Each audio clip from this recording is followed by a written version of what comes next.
We return. So we had a nice long conversation with the dude out front here. The servo overseer makes a note of everyone who passes by its station. Every time. Every time. Am I muted right now? I was, in a good way. I was muted in the way you want to be muted. No intrusions. Where's my team? There we go. I put on a new version of this mod. I haven't used it myself yet. How do you... Is it Control F10? There we go. Overhead Status Tamer. Oh, there we go. So you can hide all debuffs over characters' heads except for injury, trauma debuffs, and exploit debuffs. Hide all buffs over characters' heads. So we just added in these exploits by someone's request. I'll leave them on for now, though. They don't bother me that much. What exactly is this? Is it an injury? Disgusting. A foray into the world of lower decks is a great trial for any highborn figure. Duration permanent. I don't think it's permanent. I think that it's just while I'm down here. Goose. So do we need to open everything or not? Does it all just enter our collection without our needing to interface with it? That'd be great. Que bella. Have you heard the Lord Captain himself stopped by our bay? The Khajiit dashboard controlling the rail junctions is lit up with an indicator lumens. For active hubs, arrival and departure announcements are pouring out of the Vox systems. Eddic Frenzo, is he the guy who greeted us? Lord Captain, sir, be steadfast about your duty. Is this the way out, or is this deeper in? Is that blood? A symbol? It can't be. We scrubbed the deck 3 times right before the rogue trader came. Void take me. The captain will have our heads. Go on. Really making the point there. Is this the welcome you give the rogue trader? Abelard's nostrils flare in anger. Whoever had the audacity to leave behind this appalling symbol, I will see to it that the Master-at-Arms calls them to account herself. The corner of the captain's mouth twitches nervously as he mutters, damn those. How did they even use our awareness to examine the mark? We've seen this sort of symbol before. Death cultists carve bleeding marks like this into their own skin. Kibella carves the same symbol on the back of her hand with a knife and whispers a prayer. Demon Vespa, remember this sign. It is the beginning of your quest, the first blood trail. Do you know what this mark is? It resembles one of the symbols associated with the blood-spun web. What was it called again? The Song of Trailing Blood, I think. It's a prayer familiar to many in this compartment. We've heard spinners say it when they, perform their signature acts of service to the Emperor. Frenzo takes a deep breath. The soundless shadows sank into the dark. Slashed feet crescendo, a fatal dance. Blade song in tempo, each edge an echo, twin odes to death thrones. Now on her sacred blood, as she once trod the backs of foes, tread countless souls, but none who know. Why would they leave this? You memorize the verse? Why? When I took up my post here, I made sure to familiarize myself with all the peculiar qualities of this compartment. I soon heard about the verse and decided to investigate. I questioned a number of people who follow the blood-spun web as I was trying to figure out if there was anything pernicious about it, and eventually I learned the whole thing. He frowns. The words are certainly strange, but it's nothing worse than that, it seems. What is the Song of Trailing Blood? From what I can tell, it's something like a prayer with several verses that tell about the life of one of the cult saints, Ariane, or the matriarch Spider, as they call her. In other words, it is an invitation. It is only too obvious that cultists obsessed with mysticism would never use prose to mark their way to their temple. They are too fond of their obscure chants and cryptic verses. Our outstanding intellect, wow, we're so smart. So I am invited to follow a trail of blood, it seems. I accept the spinner's invitation. I hope you find what you're looking for and return to the upper deck safely, Lord Captain. Some forgettable poetry. Argenta's way out front. Upper deckers avoid coming here, but how can one live aboard the flagship only when one's to turn one's back on the core that gives it life? Oh, that's Cabela talking. The fact you're here means your family's disowned you. The core can just as easily take a life too, especially if someone around here takes a fancy to your boots.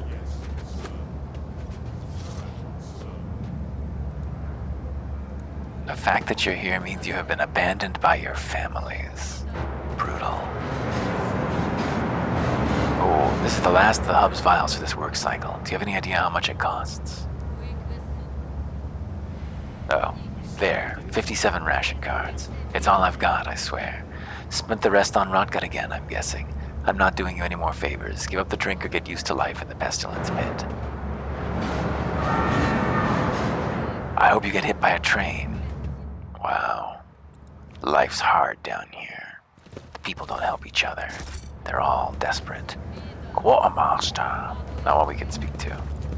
Elevators we can't take. The bulky doors lead to the Enforcers' living quarters and the hub's provision depots. Come on, everybody. Keep moving. Let's see, where did our blood dagger point us? Noisy trains. Noisy trains. It just pointed us kind of off this way. This seems promising. There's a fair bit to be done down here, I seem to remember, even before you get to the cultists. How do they manage to build their shanties faster than we can burn them down? Athletics 100, eh? What's the point of this? Why would I want to do that? Those parasites must be using their witchcraft. Oh, there's goods. Of course, goods. 15 stacks of ration cards. Charred scrap of parchment. Then pass the marketplace. Make sure the Enforcer don't see you or you'll ruin the entire operation. On the tracks behind, you'll find his little gift for. Give it to him and see for yourself. Jump on down. Beautiful. There's always something salvageable from a burning homeless person's building. Flute player. A group of gawkers are crowding around a makeshift stage, watching a strange duo perform. A man with odd-looking goggles pushed up on his forehead. Hands wrapped in worn leather gloves, plays a tune on a handmade flute. Next to him sits a stack of crates supporting some kind of game board. A scruffy rat is rolling small glass balls around the board. Watch the game. Several workers empty their pockets and start throwing ration cards, bolt nuts, and even a few poker panels into the small chest next to the board. The flute player winks at the crowd and switches to a different tune. The rat squeaks excitedly and starts rolling the colorful balls the players have chosen around the maze of tunnels on the board. But not a single one reaches the goal, a hole marked with a red circle. The rat just rolls all the balls off the board or into dead ends. Once the first group of players gets their hopes dashed and leave empty-handed, new workers start to take their place. Let's test fellowship at 100%. The rat's movements from the flicks of its tail to where the wearer pushes the ball obey its master's wordless commands with uncanny precision. The notes, the pauses, the rhythm, every part of the melody serves as a signal to the flute player's tiny assistant. Watch the rat. We failed. The rat's behavior is erratic and mindless. When it rolls yet another ball right past the goal, the crowd groans loudly or starts laughing at the loser. Solve the mystery of the trick by analyzing its individual elements. Our mind eliminates all irrelevant factors, the ruffling of cards, the clamor of bolt nuts, the excited gestures of naive folk believing in luck where calculation reigns. There's only the game and its structural components, a skillfully crafted melody and a trained pen that is smarter than it looks. Where others hear music, we discern a series of coded directives being issued to the flute player's tiny accomplice. The rat distracts the spectators with a show of clumsiness, while precisely following its master's commands. This is so boring. Toss a coin to the chest, a fine show. The crowd, which had been too absorbed in the performance to notice our presence, turns to us, expressions of frightful awe appearing on the workers' faces. Many start whispering prayers. The flute player's clear eyes widen in surprise. Then, with an open and friendly smile, he says, "Many a grand story of the Lord Captain's generosity is told, and I swear on my own flute today I will add another. To a fortune peddler, the Lord Captain's grace is as swift as a gift from fate itself." He applauds us with gratitude, and the workers timidly join in. "Perhaps you'd like to trade us some of that captain's fortune of yours, your lordship?" The flute player bows respectfully and gestures at the game board. The crowd buzzes with anticipation. The gesture at the board. "You suggesting we play a game?" "That is a curious-looking flute. How did you come by it?" He pats his instrument gently. "My mother loved music. She used to hum beautiful melodies to me, and when she passed away, I carved this flute from her hip bone and learned to play, out of sorrow and respect for her memory." "Who are you?" "But one of many." The man gestures broadly at the teeming station. A voice in the crowd, cog in the mechanism.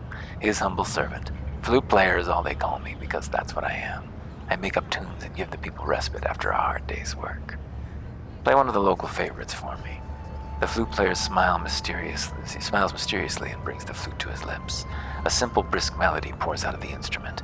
The glum faces of workers and traders soften a little, and the tunnels around us seem less squalid than before. Long after the music has stopped, many continue to whistle the unassuming ditty. A flute needs no words to sing, but I am curious to know what story your melody tells. The flute player awkwardly adjusts the goggles on his forehead. The story of a simple man from the lower decks, honest with himself and others. He risks his life to protect the oppressed from those corrupted by power. He takes from the rich and gives to the needy. He helps without asking anything in return. Nemesite, hero of tales, admired by children and grown folk alike. A fairy tale indeed, risking oneself for nothing. If such a man existed, he would surely be profiting from your misfortunes in secret. Let's see what he said. May good times come for you one day, and then there will be no need for songs about fighting injustice. In the meantime, strive to lift the people's spirits, flute player. The crowd nods in approval.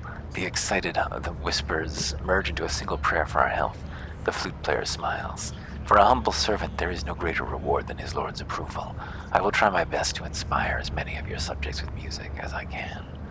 Are you suggesting we play a game? The flute player smiles eagerly. Please bless our little lark with your attention. I will play fair. The man readies his flute and the rat dives under the board. We hear clawed feet scrabbling against the crate, and a few moments later a green ball pops out of the center. The rat almost manages to get the ball into the hole, but sharply changes direction right at the last moment. Then it happens again and again. At last the ball hits a dead end, signifying our defeat. Another round, your lordship. The man bows his head with a light smile. You know, I've heard wise visitors from the higher-ups say this little game offers more than just amusement. They say it's an opportunity to test different strategies, to learn more about others and yourself.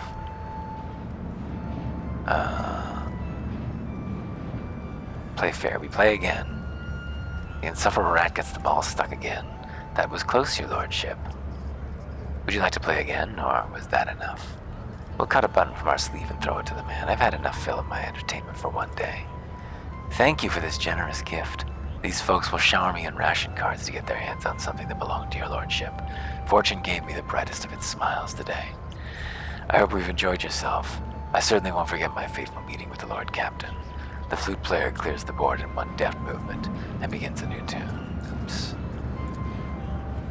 Flavor text. It's all flavor text. You could probably have gotten something out of it if we cheated, but we didn't need that. A beggar. A group of beggars are rattling their alms mugs and ostentatiously displaying their hunger-sunken bellies in various disfigurements. A toothless man falls on his knees before us. Your lordship, spare a throne for those who can't get the worst jobs. Kill him. Toss a stack of ration cards. Let your bellies be full tonight. Praise be the Lord Captain. The poor descend on the alms like a pack of gutter rats, each one scurrying off to their own corner of what they grabbed. We lost our stack of ration cards. Oh, the stench on the lower level's even worse than I imagined. Oh, he's from the upper decks. What was that over there? There was something highlighted on the ground. Repair the control panel way down there. Commerce. Judging by the merchant's round, well-fed face, the rusty junk laid out on the counter is more a smokescreen for the more valuable and likely illegal goods that are for now hidden from idle glances.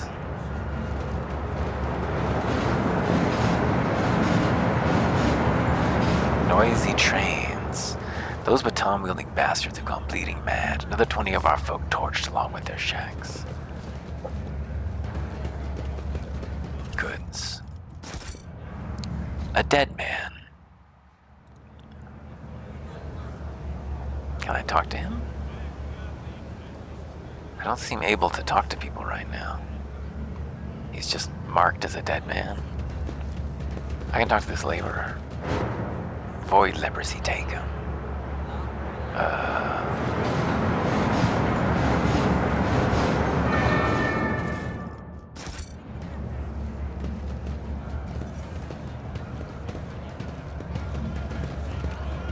How many times do I need to tell you, ungrateful maggots? Mistakes must be paid for. Have mercy in the throne's name, I beg of you. The tattered worker throws himself at our feet and touches the toe of our boots with his dirty palms. Your gracious lordship, hand of the god emperor, and save your unworthy servant. Get lost. The enforcer's heavy baton pummels the man's back and shoulders several times. His bones crack audibly. My sincerest apologies, Lord Captain. Your boot. I'll clean it right away. A murmur of discontent breaks out amongst the gawkers who've gathered round. None of the other workers dare come closer, but the anger on their faces is plain to see. Stop the enforcer. I intend to hear this man out. Your lordship, I work hard, never even take breaks to rest, and all I earn is 7 ration cards with 15 mouths to feed back home. The enforcers shake me down every shift, just like they do every other honest hard worker who... Enough whining. You and your pals lifted a box of Nutribars a few watches ago, and 2 canisters of water before that. I didn't beat the life out of you because I took pity on you, and this is the thanks I get? You quarantined the hub for 20 watches and refused to give out rations if we didn't have cards. Cards we had no way to earn. And today you earned 15 cards in a single shift because you do the work of 3 people, right? Or did you take your pals to a dark corner somewhere, do them in, and take their share? I didn't do them in, it was an act. The worker stops himself, cowers and whimpers. They got their heads bashed in by crates. The dead don't need rations. Am I to understand the enforcers are appropriating earnings from workers after their shifts? We appropriate nothing. We just monitor and redistribute, the enforcer mutters gloomily. The rabble are a lying and thieving lot. We have instructions to stay alert for people holding more than the standard amount of ration cards to prevent supply embezzlement and famine. They do take our cards, your lordship, and they grow fat using them for themselves. The worker's eyes squeeze shut tightly as he whispers his accusations. He seems unable to believe his stroke of luck. Oh, strike the enforcer. Consider yourself discharged, thief. Tomorrow you are to stand here and queue for a work assignment like the others. The enforcer freezes in place, not daring to raise his hands to his red-hot face, and squeezes out a lifeless, "Yes, Lord Captain." The low-looking workers bellow triumphantly and point to the enforcers, praising the Lord Captain. A sullen, red-bearded man with keen black eyes draws our attention. His oddly piercing gaze seems to size us up the whole time we were speaking, but now he has hastened to conceal himself behind the gawkers. The next thing we know, we are watching him hurry deeper into the tunnels. May the God Emperor protect you and all of House von Valencius, Lord Captain. Look how merciful we are. I mean, not that merciful. We did ruin the poor guard's life, but, you know, he shouldn't have been doing what he was doing. Move the container. Abelard. Goods. Take them. Take them. Nothing very exciting. I can't believe my eyes. Your blade has brought death against the Doman's will. You have broken a sacred vow. I have carried out the will of the Undying One, and he alone will judge me. So be it. Okay. Can I ask this guy about where the death cult is? Or just follow him home? Seems like he would know. Yes, just use... You don't need multi-keys, you just use tech keys, surely. Unlocked. I guess it's not a clue that we just witnessed a death cult murder in the street. Thief leader. Several people are eagerly rummaging through a rack filled with the weapons from the Enforcer's arsenal. A big man with a pockmarked face is first to react to our presence. He attracts the others' attention with a piercing whistle and barks out, "Who are you? There's not supposed to be anyone here. It doesn't matter. Identify yourself." Take a closer look at the suspicious individuals. Makeshift armor peeks out from beneath their ragged clothes, and their battered weapons display a patchwork of crude repairs. The group stares longingly at the rack where the good plasteel gleams, restlessly clutching their humble weapons. We notice that a little finger on every person's right hand has been cut off. It is hardly a coincidence. Abelard, help these wretches realize the full extent of their unenviable position. Before you stands Lord Captain Vesper von Valencius, master of this vessel and everything on it, including those goods you are pawing at with your unwashed hands, and your miserable lives as well. The people turn up to stare at us in disbelief and exchange heated whispers. The excitement is interrupted by the leader's roar. "What are you gawping at? Hurry up and bend your backs as is right and proper. Your lordship, you must excuse these blockheads. I was taken aback myself. It's not every day you see the rogue traitor in the flesh. And as for this," the man casts a grim glance at the rack, "I won't insult you by denying it. You've caught us red-handed. Who are you?" "The Hard Nines, a gang, a brotherhood from Transport Bay 9. Don't think we're parasites. We do our bit for the prosperity of the ship. We're sort of, assistants to the Enforcers, self-appointed. We make sure that order is maintained in compartments where the Enforcers are too lazy or greedy for bribes." We put a stop to robbery and free thinking, and, well, we accept a small contribution as a show of thanks. You all have your little fingers cut off. What does it mean? It's our gang's initiation rite, a fine tradition. By voluntarily removing a finger, the newcomer shows the determination and willingness to join us forever. It's also a badge of honor. He proudly shows off the stump of his little finger. Tell me why I shouldn't execute you on the spot. You could execute us, but who would take our place? Shameless scum who rob and kill to their heart's content. Bastards who accept mutants into their gangs and prey to the archenemy. There have always been outlaws on this ship. You're better off with outlaws like us, who don't go too far, and who keep the heretics down. I don't think that we're going to let this one fly. Sorry. The gang leader spits on the ground in annoyance. What in the void have I been standing here making speeches for? I thought we had ourselves an all-right Lord Captain, but no, he's the straight-laced type. Bring it on, then, your lordliness. Cabela has a remarkable background. Yeah, she's just like us. Cabela. Okay, move on up, everybody. We got lots of melee in this party. I belong.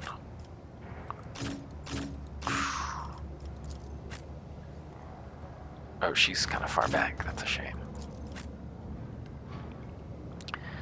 We got a little bit of cover going on here. More cover here, but I don't know if I can see them. Can we get a target preview? No.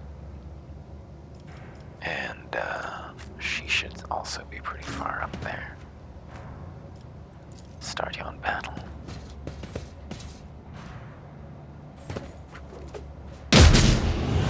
Whoa.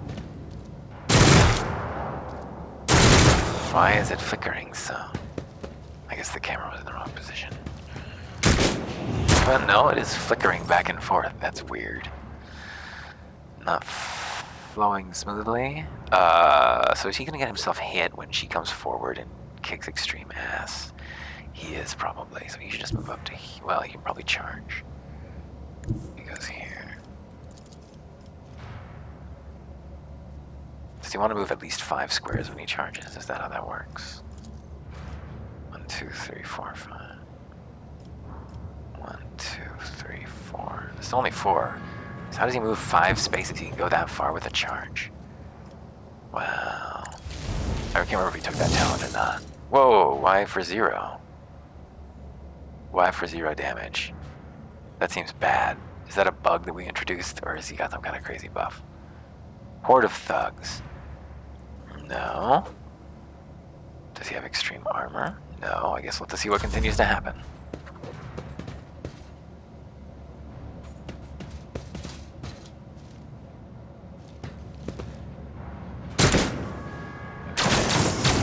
We're taking damage. We're not invulnerable. Over here.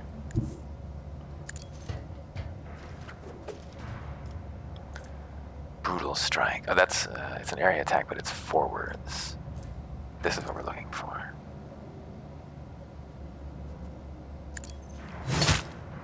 Wow, she did 0 damage. Why is that? Death from above, blade dance. This is a good one.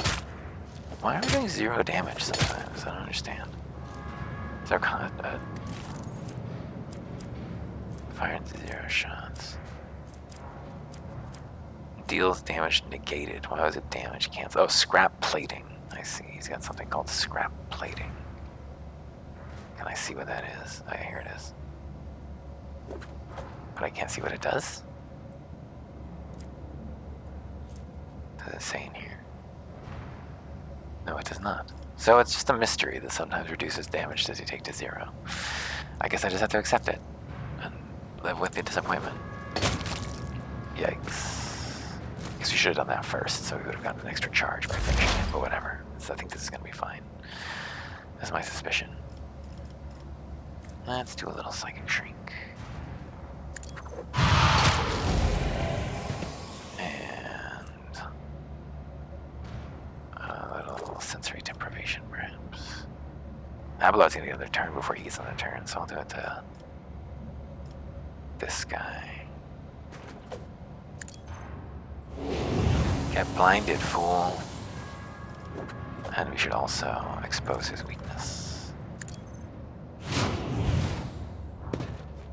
he got 6 on him? That's pretty good.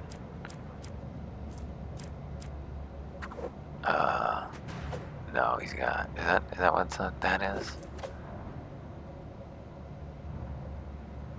Exposed weakness. Oh, that one's not being promoted. We should make sure to promote that. Okay, so we should turn on our mod, actually. That would be wise. So hide all debuffs over enemies' heads, hide all buffs. And we can keep buffs, maybe. Well, no. Save. Save, close. Oh, it's not showing. Damn it. Accept exploit debuffs. Is it reversed? No. Maybe it's just broken. Save. Yeah, why is it not being promoted? Oh, there it is. No, it is on the top. You only got 1 exploit? That can't be right. Oh, I exposed his weakness. He has no exploits. I accidentally exposed his weakness instead of analyzing it. Whoops. My mistake. That's the problem. There we go.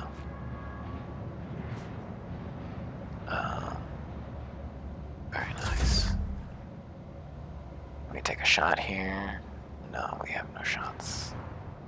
Probably just run up and abandon cover. We got shots from here. Oh wait, do we have shots from here? Maybe we do. Oh, we do. Good shots. Run and gun, please.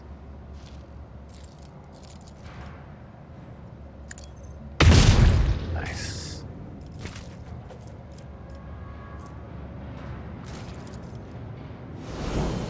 Little furious recital there.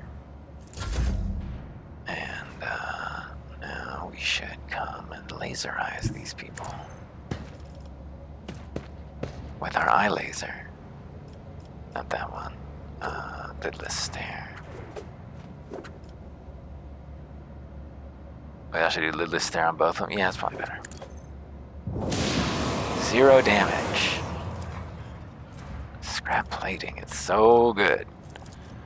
This gives them 0 movement, right? Does she get bonus movement on bonus turns, though? Is that a thing that we gave her? I feel like that was a thing. Oh well. High momentum. I wish that we had not failed that attack. Okay, so how do I do my double attack? It should just happen, right? So, right now we have 4 action points. 0 damage, what the hell? Yeah, that'll drop us down to 2. Wow, these guys are very resilient.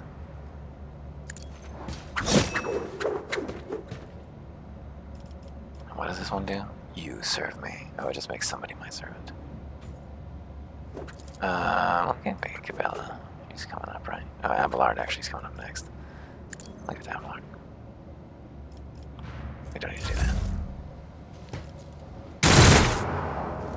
I don't like the way it's reloading. It's very confusing.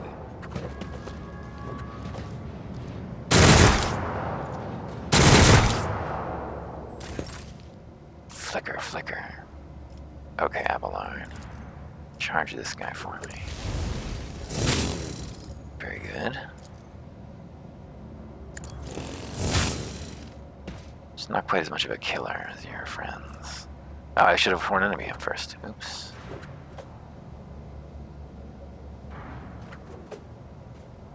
Damn, I'm forgetting about that. Rusted blades. Am I debuffed by his rusted blades? No, it's just short of breath.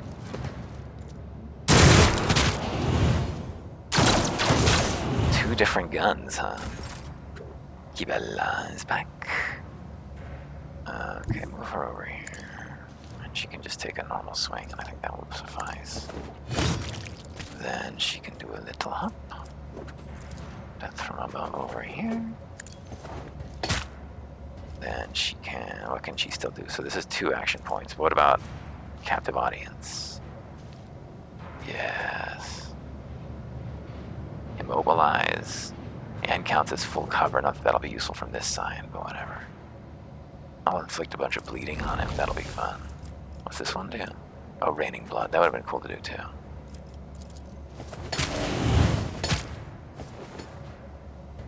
Big hits. Wow. Big ol' hits. Idira, can you hit from way back here? You can. Rend that veil. 25 is a pretty respectable hit. Analyze him.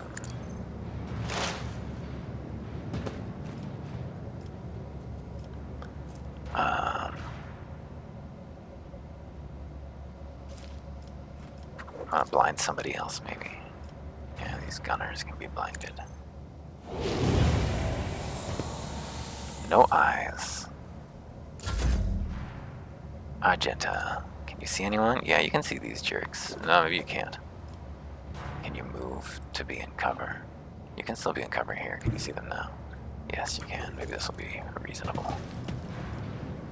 Missionary Oath. Once in combat, the wearer does not use any abilities during their turn. They can end their turn to immediately grant all adjacent an extra turn with 1 AP. Yeah, so I need to be adjacent to people to use that one. I say Dira could go again and do a big zap, but... Rapid fire. Next burst attack will destroy fire double 25% damage, random trajectories. I'm gonna try. Burst fire up here.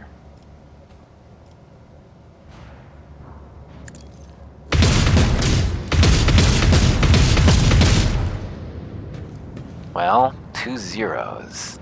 Scrap plating. Wild. She's got a... I guess it just looks like an axe. It's not a real axe. It's not an axe. False alarm. I wonder if she can use her lidless stare through. No, she can't. She can't even hit both of them. Unfortunately, she could have if I moved a little less. So instead, she's going to have to laser beam this man. Which will kill the shit out of him, I think. It will kill him, this man too. It will, in one shot.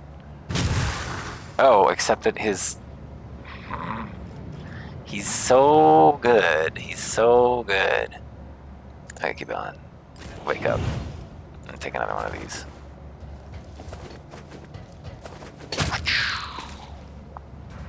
Yeah. Sweet. Should I use this?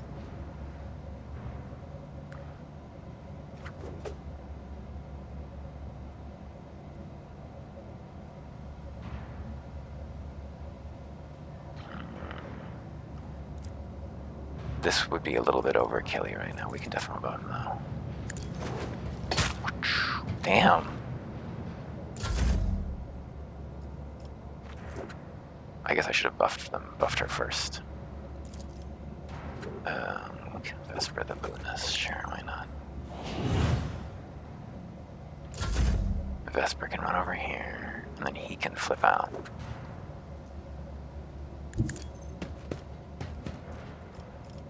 So what do we do if we activate this? Can we just activate it? Will it go?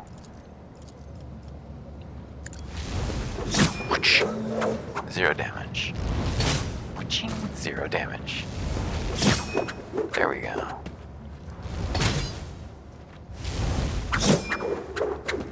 Am I debuffing myself doing this? That's a damn shame. Short of breath. Not enough movement points.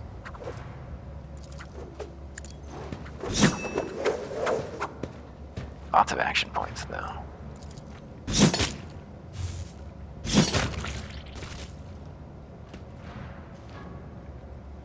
Disgusting. Not enough movement points.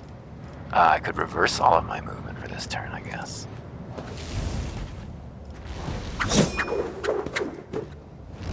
It's gonna be a lot of movement to reverse, I guess. But I still can't death from above far enough to get over to this guy, so that's pointless. Can we charge this way? Perhaps we can charge from here. Oh, we should declare our nemesis first. Sworn enemy. That's what I'm looking for. That's the kind of damage that I expect out of my servants. We did it. We won. We won. No problem. Can we get this scrap stuff that made them invulnerable?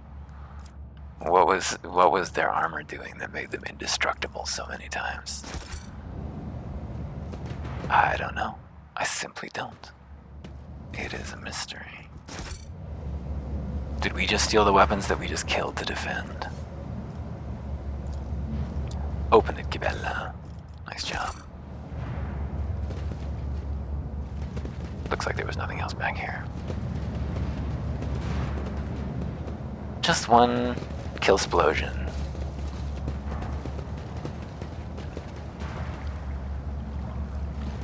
This death cultist, this labeled death cultist, is not being helpful to me.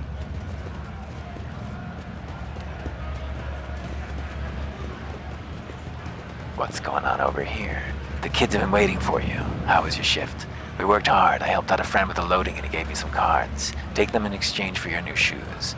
Yours are all worn out.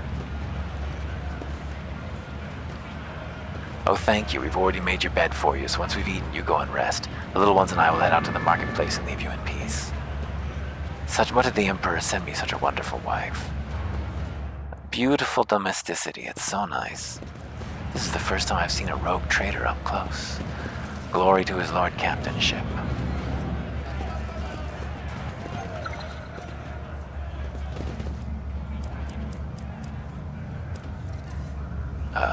We can do a little leap. Oops. Goods. Goods.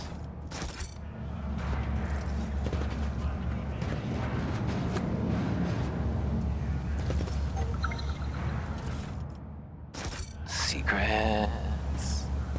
Secrets. Extra treasures and secrets. It's so nice. Poor Vesper. So debuffed to be down here.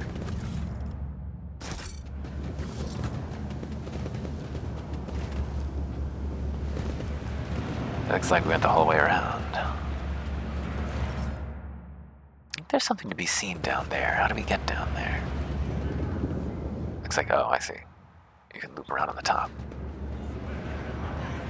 Or you can... Okay, there we go. Give me the goods. More beautiful ration cards.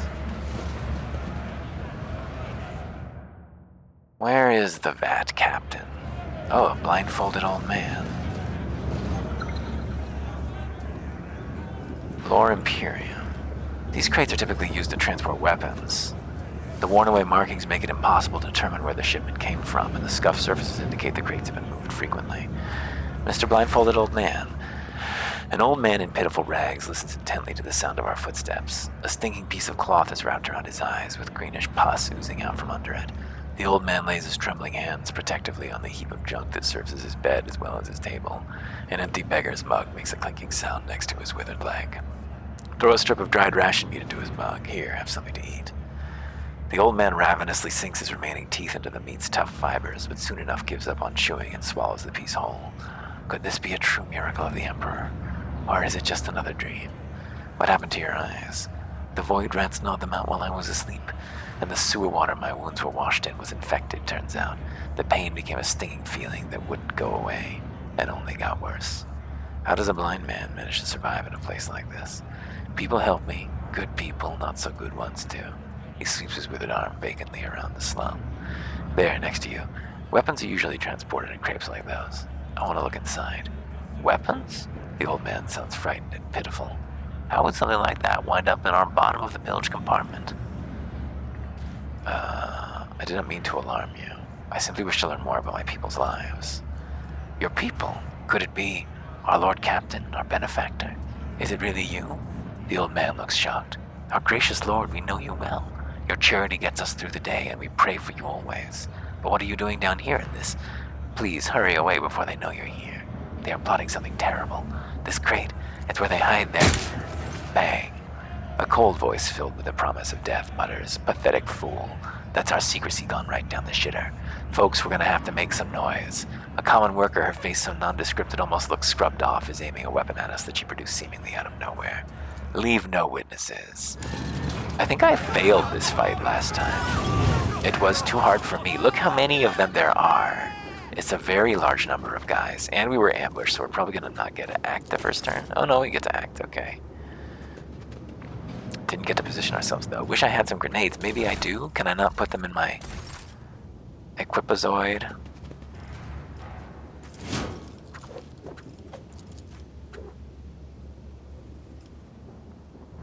Just put some lead downfield, Argenta.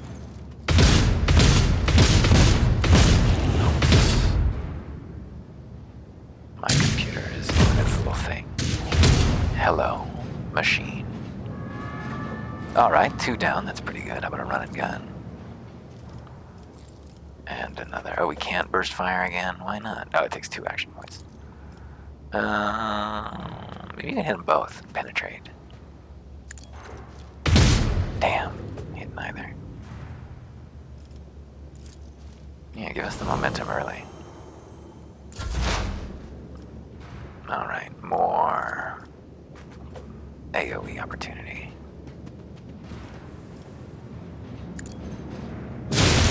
Whoa! Did it bounce back and hit us? No, at the bad card. Oh, it did bounce back and hit us. Damn it. Oh, they got knocked down? How did they get knocked down? Okay, we should reload here. This is a good start, but we should not fuck ourselves in that way. Here it goes again. Alright. Shut. Hopefully Argenta's... Oh, Argenta did not get to act first this time. Oh, we rolled much worse initiative this time. That's bad. Great. Well... Oh. Wait. They're fighting each other as well.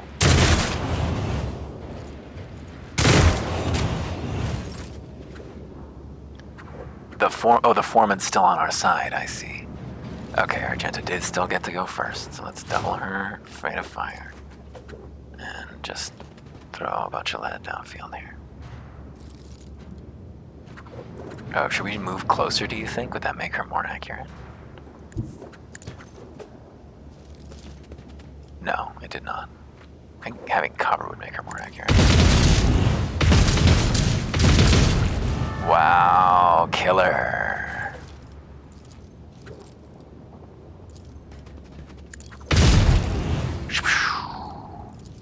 Give us the momentum. Oh, I'd love it if we could save the foreman. That'd be pretty cool. Okay, so we don't want to death from above on top of him. That would be ungracious.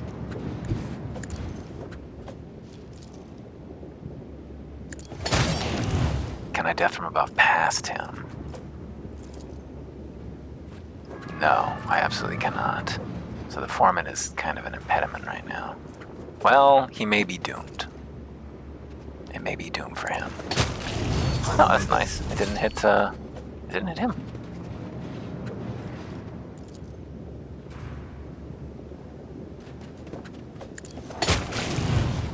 Holy shit. She's a very dangerous woman. Maybe this won't be so hard after all. Maybe the foreman will get to live. I don't have anything else to do, so we just need to... We got so many beautiful action points we're not going to get to spend. No, don't kill him. Don't kill him. I want to save him. Can I save mid-combat? That'd be nice. Oh, it looks like I can. Very good. Yeah, go ahead and save it. Alright, can I get in a really good lidless eye here? Probably not, actually. Vanguard. Maybe if I came over here. Oh yeah, that's pretty good.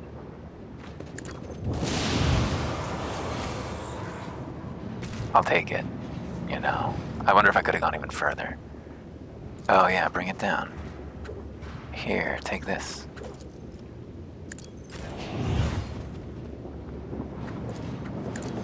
Wham. Okay.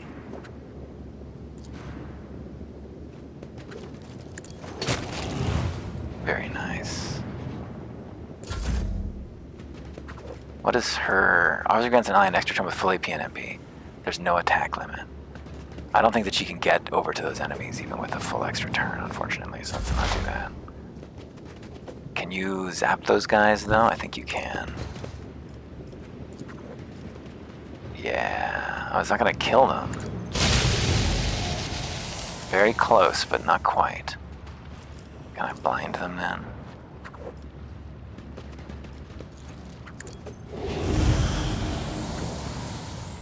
And I'll give him some extra dodge.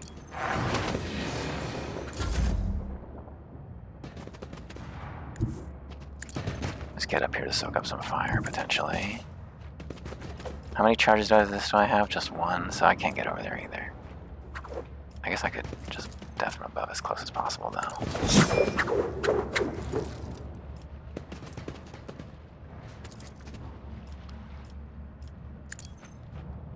An Avalar's not gonna be able to do anything.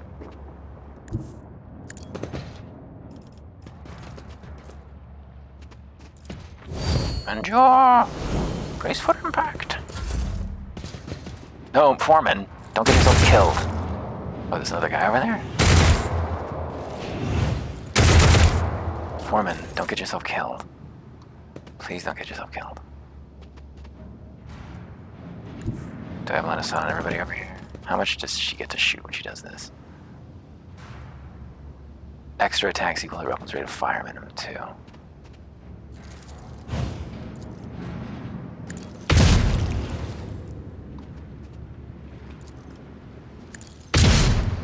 Did she miss? Damn. 17% is not good enough. 27% could have landed at that many attacks, but it didn't.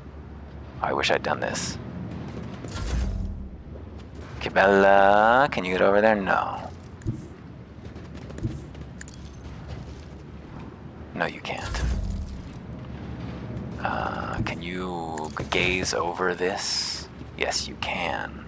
Is it going to destroy that civilian? It didn't. He's fine. Are you all right, Lord Captain? Those cutthroats didn't hurt you, I hope.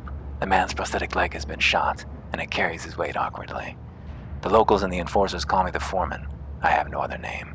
You might say I'm in charge here in this hole of a place.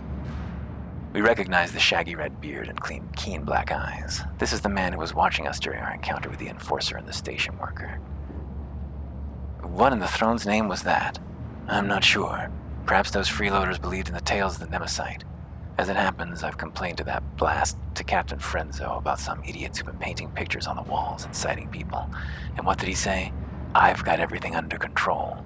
Had I known it would come to this, I'd have nabbed those sods and thrown them in the pestilence pit myself.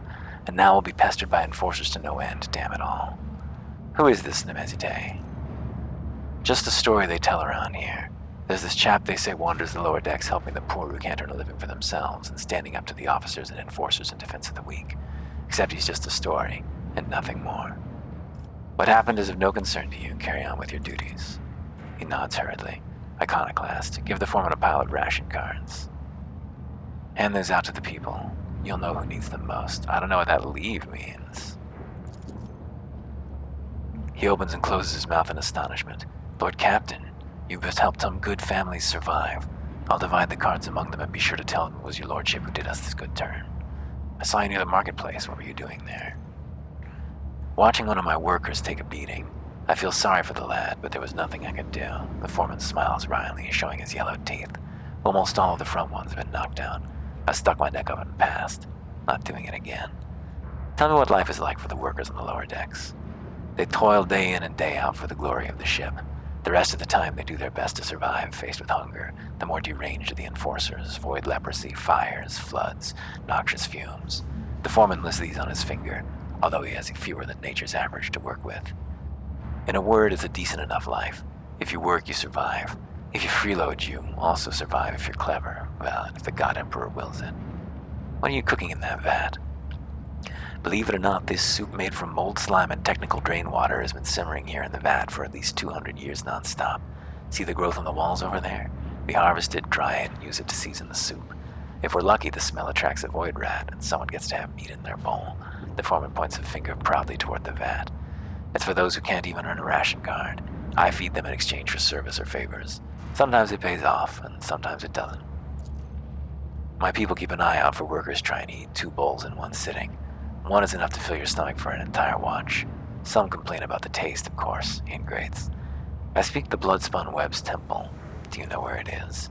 The cultists don't let people like me in on their rites and mysteries. I'm grateful for them to their service to the God Emperor, but to be honest, I can't behind their love of death. I'm much too fond of living. Now we're checking if our soul mark is dominant. Lord Captain, I'm begging another second of your attention. Please accept this humble gift from us, the common people of the Bay, for all the good you do us. The most precious thing we could get for your lordship. Hidden auto-stimulant. If the wearer did not move this turn, or become immobilized, slowed, stunned, or knocked prone, they gain 6 temporary wounds. If they're an iconoclast, all their allies immediately gain the same number of temporary wounds. Wow. But unfortunately, we move a lot.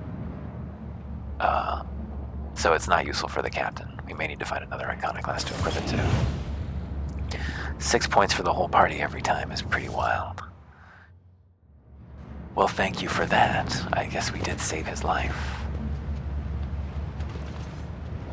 Let's loot the bodies. No. There we go. Many deaths. So many deaths. So what were they smuggling? Stolen autocannon. Wow. Autogun X3. Is this good? Its rate of fire is 8. Would Argenta be good with that? Would she like an autocannon? I simply don't know. Can we give it to her as her secondary weapon, perhaps? Oh, she can't wield it either. Strength 55 required. Wow. Even Abelard doesn't have enough strength to wield it. Nobody is strong enough. No one has strength 55. Wow. Okay. Only for, Ye Astarte, I guess. Okay, so we cleared that up. That was what I was afraid of down here, was that fight. And it turned out we were much too much for it, so no longer concerned. Many deaths. Many, many deaths. So where was that arrow pointing us? Looks like a spinner killed him. Anyone know if he was a heretic? So I could be killed tomorrow, and I'd never know why. The dead never know why they're killed. Only the living ponder it.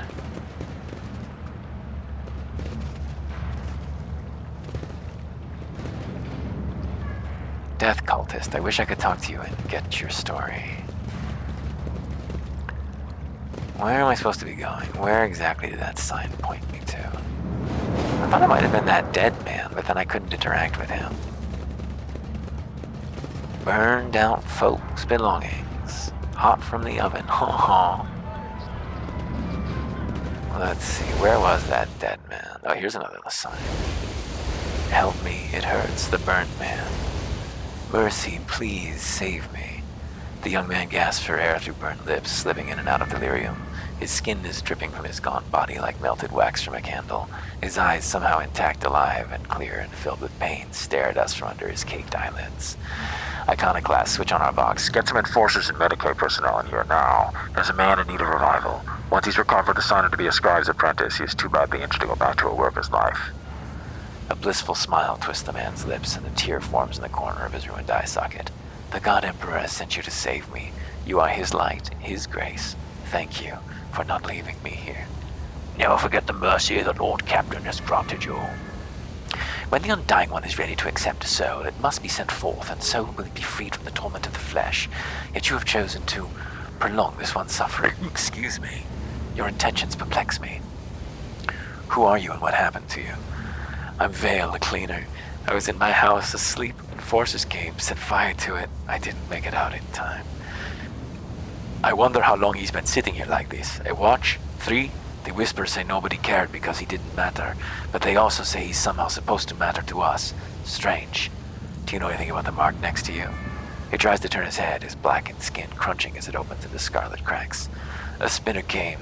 He painted the symbol, then he gave me water, and whispered a strange verse. He told me to memorize it and to recite it later, so that help would come. And here you are. Then I should. He begins to whisper, his lips twisted in pain. To soot-smirched soul her mercy she did grant. Last breath expressed, knife met heart, removed from chest, passed on to death. Her duty blessed, a balm for those who suffer anguish and distress. A longing brought to rest, of mortal bonds the soul divest. Blame. More verses. The crux of this test is clear. In order to follow in the saint's footsteps, you are supposed to kill the young man and thus release him from the suffering. The cultists want to see if you understand the philosophy of those you seek. Help is on the way, just hold on a little longer. Of course. Thank you. Well, we got another pointer. And we did some good stuff. We were iconoclasmic. Look at me, boss. Got all my limbs intact. Is this the dead man over here? No. Whereabouts? Ah, here's the dead. No.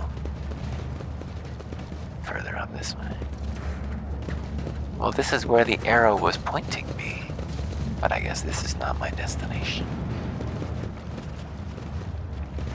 That's just the pit over there. That was just some extra stuff. Here's the dead man. Dead man. Now we can talk to him.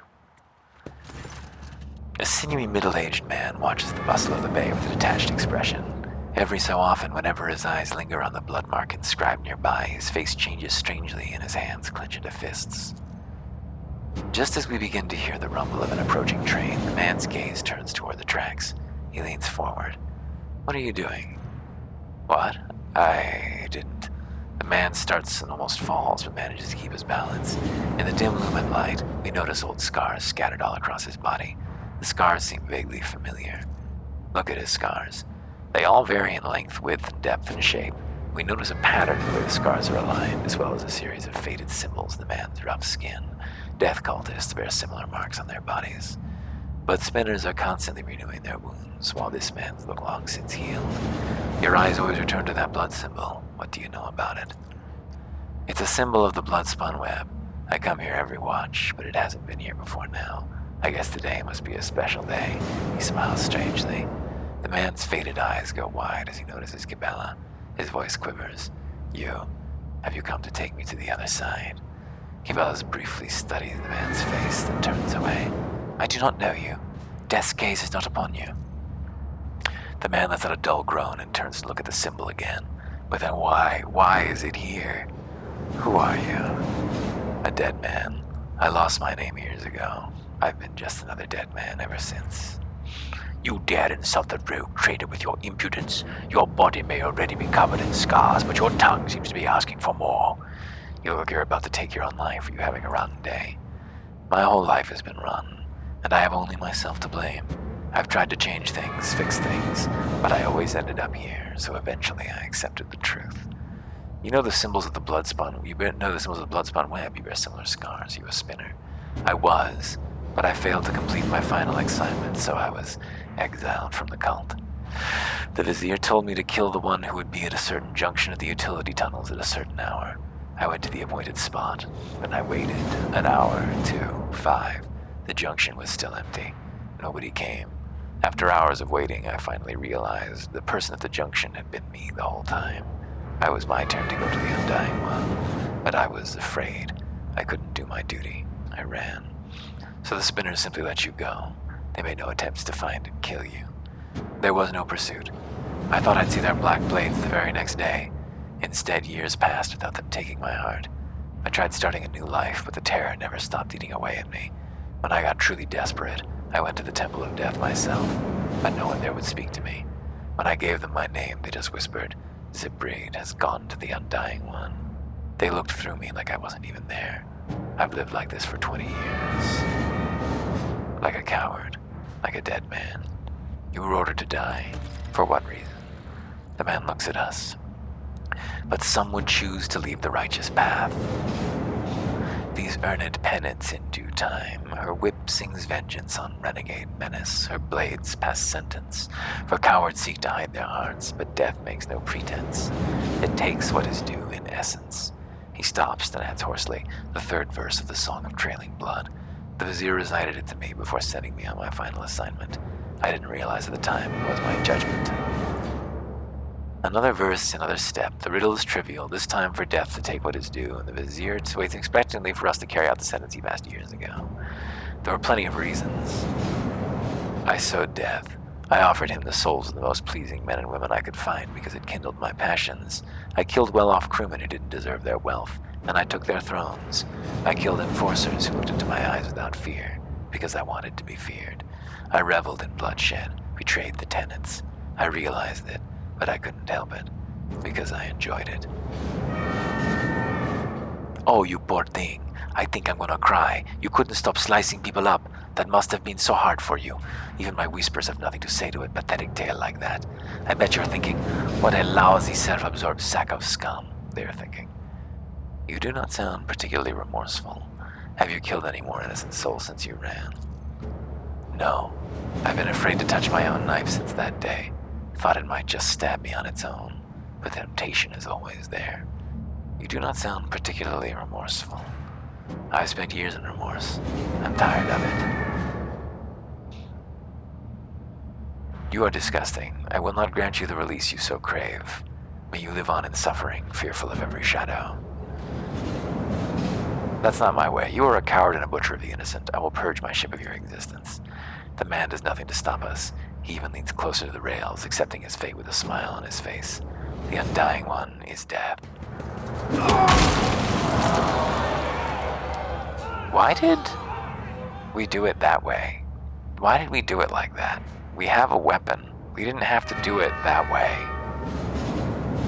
Cabela stares at the remains of he who was once her brother in service. Truly, it is better for him to die than to live for yourself. This he forgot. Better to die for him than to live for yourself. This he forgot. Okay. Well, where is this one pointing me? Is it pointing this way?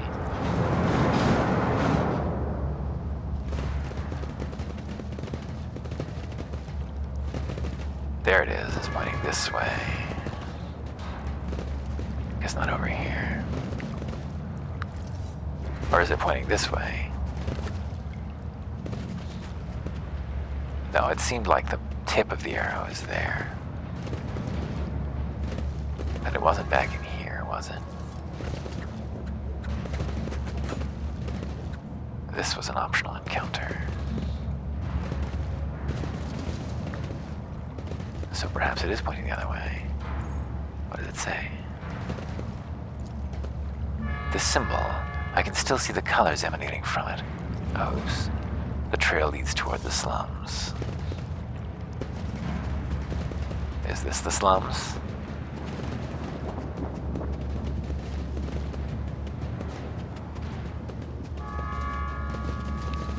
It's kind of all the slums to me.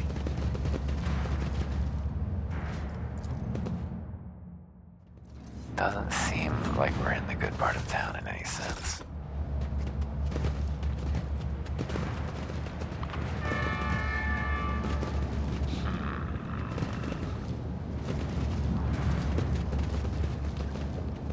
Down here. Oh yes, there we go.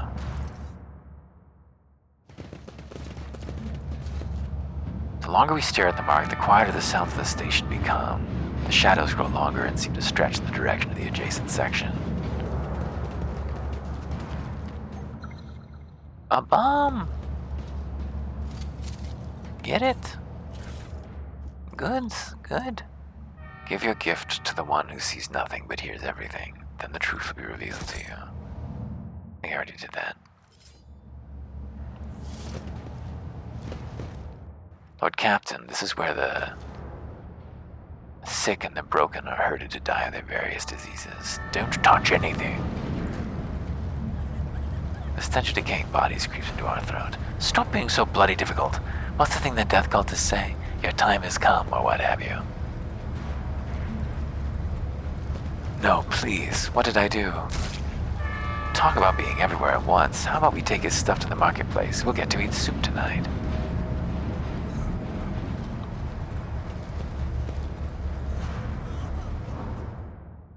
They murdered a man. We'll have to do some crimes back to them. The specimens before us must be the most repellent inhabitants in the compartment. They are covered in sores and bald patches, glistening with pus, and the stench of unwashed bodies brings a tear to our eye. One of them glowers at us and grunts, "What you want? For what crime did you kill this man?" Grinning, the leader spits out, "For the crime of wealth. That dead bastard had rations and fuel cells. We'll trade him for porridge. You are sentenced to death for committing murder on my ship. The mutant bears the black stumps that are his teeth. We'll gut you and trade what you have on you for a pile of scran. Hey, outcasts, come on up if you want to share in the spoils." I think you're going to get sliced and sliced to little pieces, my friends. I don't think it's going to go well for you. Little pieces. She'll just be able to obliterate these guys with her eyes. This guy's got the most hit points. Outcast, outcast. Move her over here. Or maybe even here. No cover for Argenta. Ever.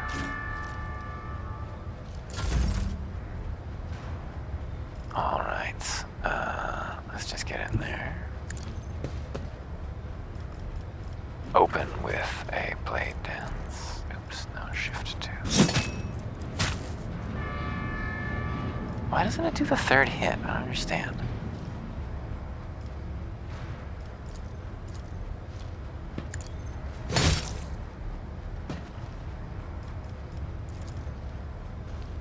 Can I blade dance in place? No, I need to... Needs to be a movement. Oh well, I guess I don't get to do that this turn. You serve me, Kibella.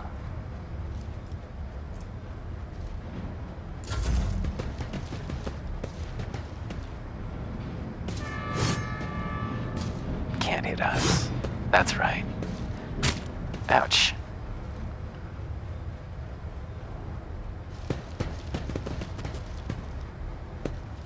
There's a lot of outcasts.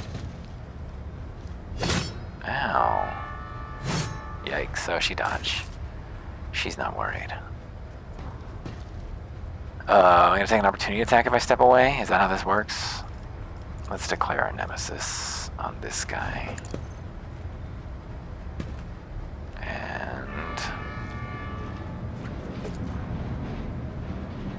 does this only hit enemies or will it hit allies too? It will hit allies too. That's fine though. Sometimes you ditch your allies too. Oh, he exploded into a puff of goo. That's not great. We're in poison gas from the mutant's explosion.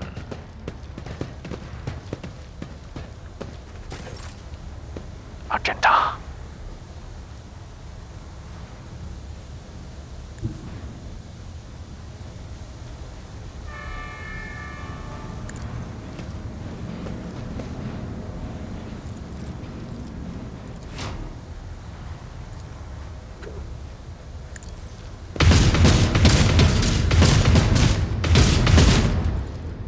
A couple hits. Run and gun.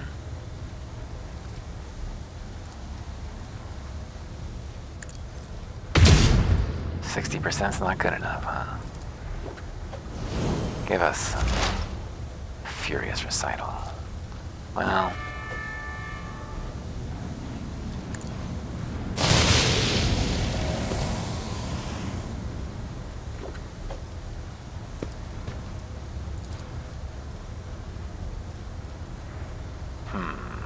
there's no real point to any of that. And give it a dodge buff, though, perhaps, to Cassia.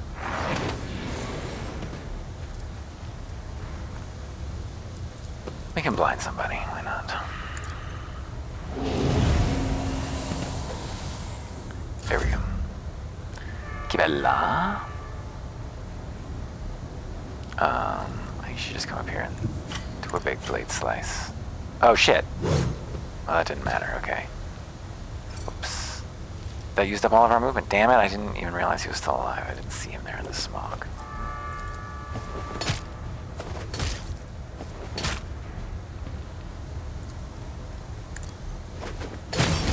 High momentum.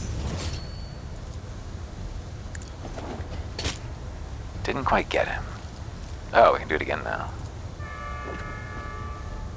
Wait, can I just get him with this? Oh no, that just buffs my next attack. Alright, I'll take another charge, it's fine.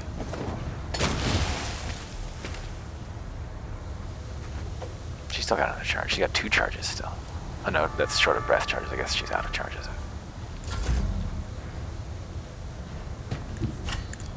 Oh, what?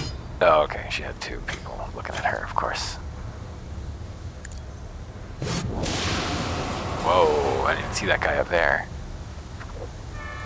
Can I give you a free turn here and have you throw some lightning in, maybe? How about up here?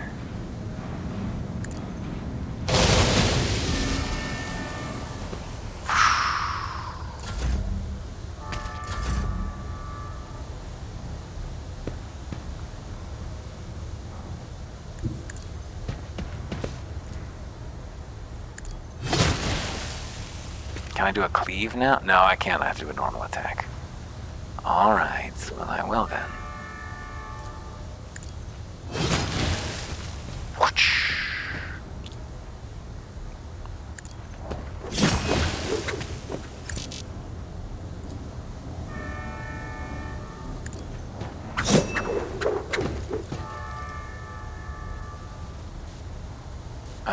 I guess I could go Berserk right now, but it wouldn't really be that valuable.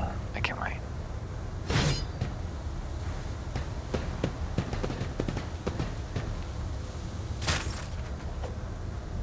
Abelard! You can't get anywhere useful. Not enough movement points. Oh, I see. It's actually there. Is that right? No, he can't get there. Weird. Okay. Can I charge an empty tile? No. Oh, yes, I can. Alright, so it is just a movement ability when I will it.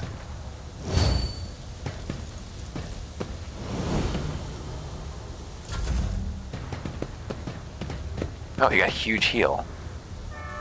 How'd that happen? I guess they find the poisonous gases extremely salubrious. They're heavily covered from me. Argenta is not good. She's always at a disadvantage. She's never delivering on the promise. Never delivering the fantasy. Oh, I guess I could just grant a free turn here, actually. Yeah. Oh, I can't. I could have given it to both of them. Oops. I'll just do it. Yeah, give Cassia a free turn. Oh, no movement points and one action point? That's not very good. One action point isn't really enough to... Well, it was enough for that.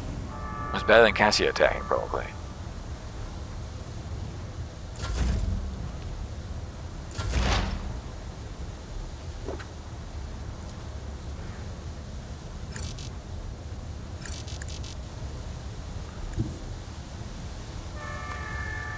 Line of sight.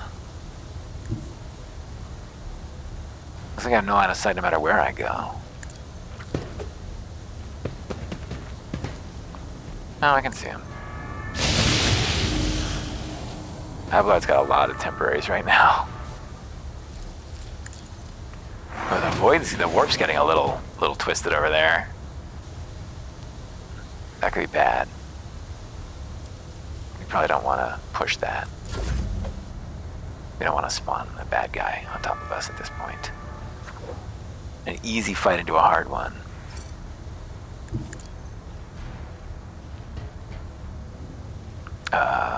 Well, I wish I could get to where the action was. I wish Cassia could get to where the action was. She can, I guess.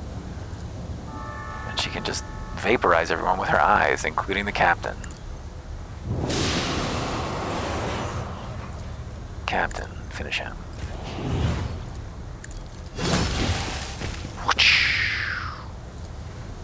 Captain could do a little bounce forward now if he so chose, but he won't.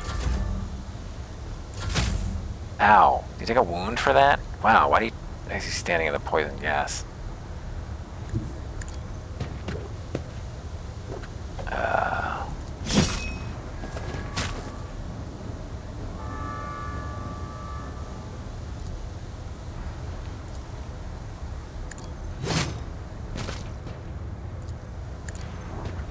Oops, that's not what I meant to do. That's not where I meant to click.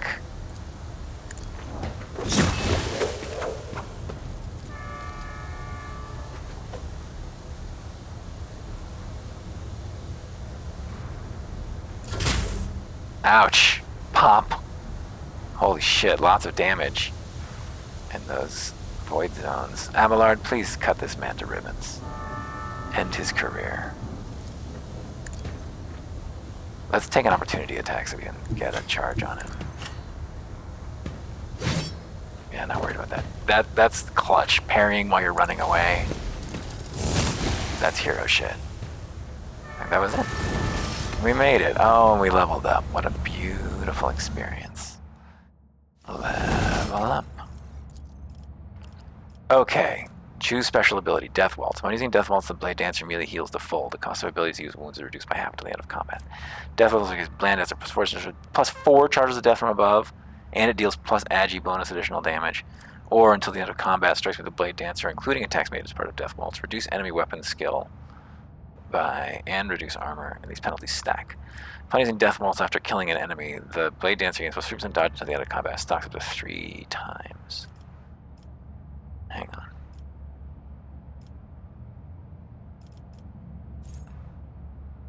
Yeah. Can't you only use 1 heroic action per combat? So how could it stack up to 3 times? Maybe there's some way to do it more than once. I think I like this one. The 4 charges of death from above is extremely versatile. What you got, Abelard? So Daring Breach, how does that behave? Immediately restores all AP and MP and gains plus 3 MP at the end of the turn. Do not lose MP after performing attacks. No limit on melee attacks.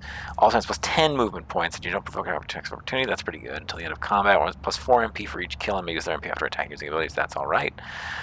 For 1 round, the warrior becomes the priority target for every enemy hit by their melee attacks. Also, the warrior gains 100% parry on student deflection. That's not bad. Until the end of combat, that's pretty great. This turn, melee attacks deal additional plus warrior's strength bonus to it by 2 damage. That's not that much. Let's go with this one. Well, this is pretty sweet too. Makes you much more mobile. Again, a range for him to score kills.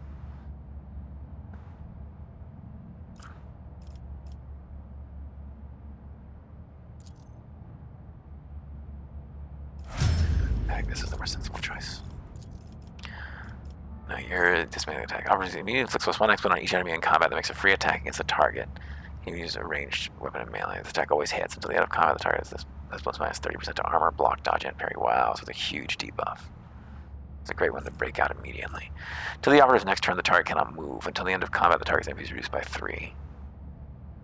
Dismantling attack also cripples the enemy, reducing their weapon skill, ballistic skill by 30 until the end of combat. Wow. Dismantling attack also intimidates all enemies in a 5-cell radius until the end of combat. Target also provokes an attack of opportunities whenever it attacks. Wow. Oh, we've got so much melee too. This would be amazing for us. This is what we need. Just throw it on some big thing, and every time it attacks, we do 3 hits on it, for now at least. That's pretty wild. Can we make you more gun accurate? None of these things really matter all that much. I guess Medicaid is potentially useful. Lore Warp is like a check thing. Argenta's got that very low score. She's our high score for Lore Warp. We can do that, right? Is she our high score for tech use? She is our high score for tech use. We're pretty bad at that. We'll get somebody who's better at tech use, though, so we'll go with Lore Warp. Argenta, you get to make ability number extra attacks equal to the weapon's rate of fire, minimum 2. Using the weapon's attack normally costs the least AP. The attacks do not spend AP. Then the soldiers turn, they gain plus 4 MP, and their attacks do not spend MP. Until the end of combat, the soldier's rate of fire is increased by 30%. Wow, what does that actually mean, though? I guess it just... yeah, it would just let us make bigger burst attacks. Until the end of combat, all the soldiers' attacks are even harder to dodge. Until the end of combat, the soldiers' attacks percent armor penetration. And then the soldiers' turn, each of their area attacks deals additional damage equal to the number of attack targets. That's not that incredible. It's just a couple damage. Yeah, let's go with this one. Just increase our burst fire potential. We're always trying to make that work. Your finest hour. So this is, we just saw this one. Extra turn with full AP and MP, and there's no attack limit. During the extra turn, the target deals plus 3 times Officer's Fellowship bonus damage. Till the end of combat, the target gains the effective voice of command. 3 times Officer's Fellowship bonus percent damage, like 15% or whatever. I don't know what her Fellowship is, probably not that high. Target gains 3 temporary wounds until the end of combat. Target of finest hour gains additional bonuses. All their non-attacking abilities cost minus 1 AP. Target of finest hour gains more bonuses. All negative effects are immediately removed from the target. Until the end of the officer's next turn, the target cannot die. That's pretty great. Permanent voice of command. A bunch of temporary wounds. or even lower ability costs. So this would improve our... I wonder if non-attacking abilities means things, just anything that doesn't count as an attack, so it would reduce the cost of Blade Dancer abilities. Let's just go with this one. This is simple, plus 12% damage. So it would be 12 wounds. Yeah. Plus 12% damage. Or, well, 12 wounds is better than plus 12% damage, I think. Yeah. Nice big heal. Can't go wrong. Death Waltz again. Same deal. You just also take the additional charges. We'll do that universally. We improved. We're better now. Let's pick up all these heretical junk from these guys' bodies.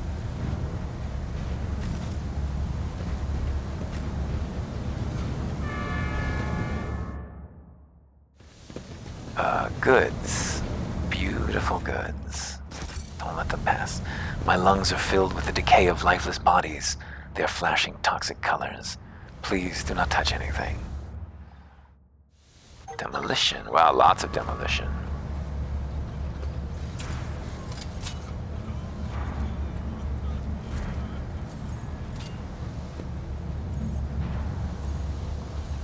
Can you demolish this last one? There we go. Show me something good. Kibella, get in there and pop this open. What have we got? A Martyr's Bone Charm. Formed by a Death Cult Assassin. The wearer gets a stack of Bloodblessed. They also gain plus 10 toughness for 2 rounds. That's pretty good. Formed by a Death Cult Assassin, whenever the fur kills an enemy, the enemy explodes in a fountain of blood. Nearby are covered as if affected by blood file. Crimson Intoxicants lose all their temporary wounds and increases their melee damage by the same amount for 1 round. Wow, that could be huge. Okay, Kibella, you should equip both of those things. You're our only death cultist. I don't think I would count as a death cultist just because I'm a Blade Dancer. I assume not. Death cultist assassin. Death cultist assassin. Info. Yeah, does it say that somewhere in her character sheet? Yeah, the cult just left out some goodies for us here. That was very kind of them. Hello, loser, leper. Scraps of rotting flesh fall from the bleeding man's body, exposing maggot-infested wounds. Zidane the Outcast, another one marked for death. A figure in decaying tatters is rocking to and fro, muttering indistinctly in several different voices, occasionally breaking into hoarse laughter. As we come closer, she freezes and turns slowly to look at us. An ugly, rusted mask covers her face. Are you here to take Stana to the other side? No. No. You're just wandering around in the dark, looking for the light, but it's nowhere to be found. Do you really not see it? Who are you? Old Stana the Outcast, the mad, the disaster, the curse, the spurned. The woman hugs her arms to her chest and starts cackling loudly. Broken chains cling at her emaciated wrists and neck. A ghost of the past, a shadow of the present. Only the Undying One knows. He alone. What is this repulsive place? Do you live here? The woman scratches her neck nervously. We note her deformed fingers ravaged by some unknown disease. Here, where the unfortunate meet their death. Here, a dumping ground for the bodies of those the Undying One rejects. Here, where pestilence dwells. Zidane welcomes them all, talks to their ghosts. Here, where Zidane lives? Yes, that sounds right. You talk to ghosts. You can't hear them. Zidane points somewhere off to the side, laughs, then stops herself sharply. They don't like it when people come here. Lord Captain, this woman is clearly ill in both spirit and body. Best to leave her be. Her colors are all mixed, smudged, poised to reveal a pure shade of madness, and yet scarlet threads separate these trembling patches, preventing her from losing herself. Why are you wearing chains and a mask? You haven't escaped from the enforcers, have you?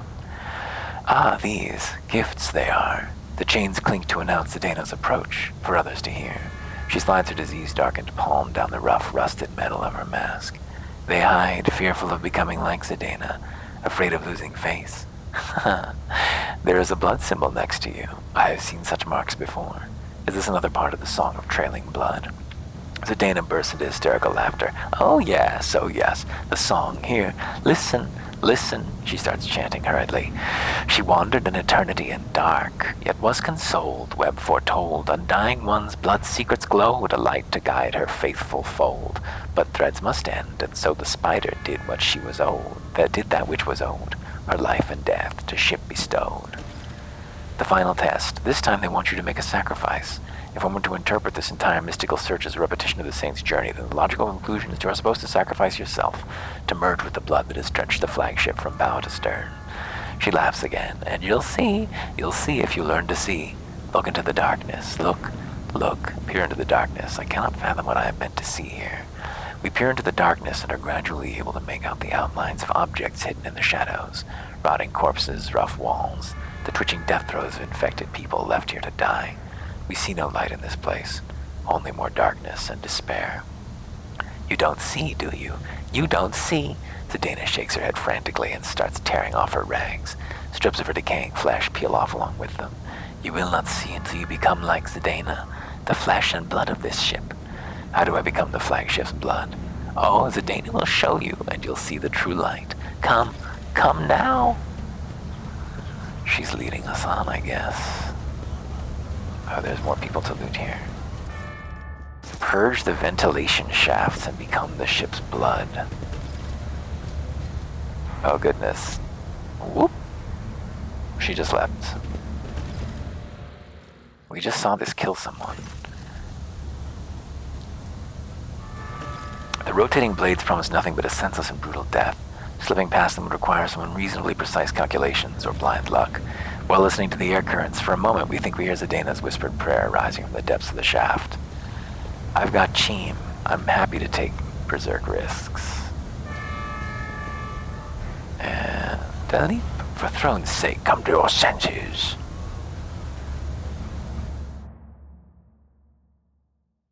Temple of the Bloodspun Web. I made it.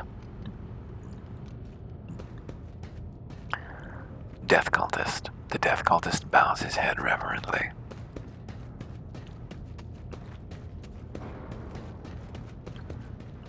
I don't have as high athletics as Abelard did.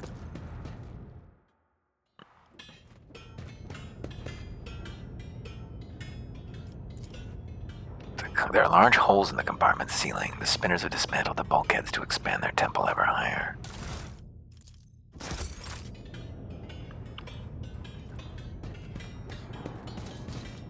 Can I climb this ladder? Is the ladder climbable? It appears not. How are we supposed to get to those goods?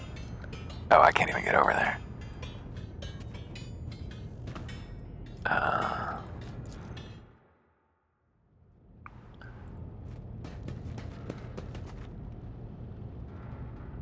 Hello.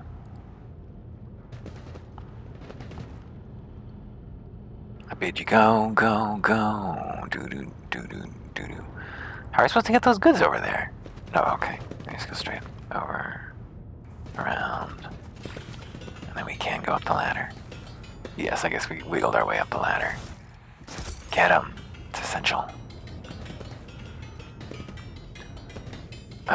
Go down.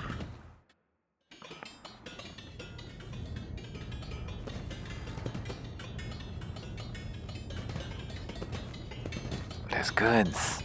They're down though. Go down. A loading screen. Sick excess of loads has been notable.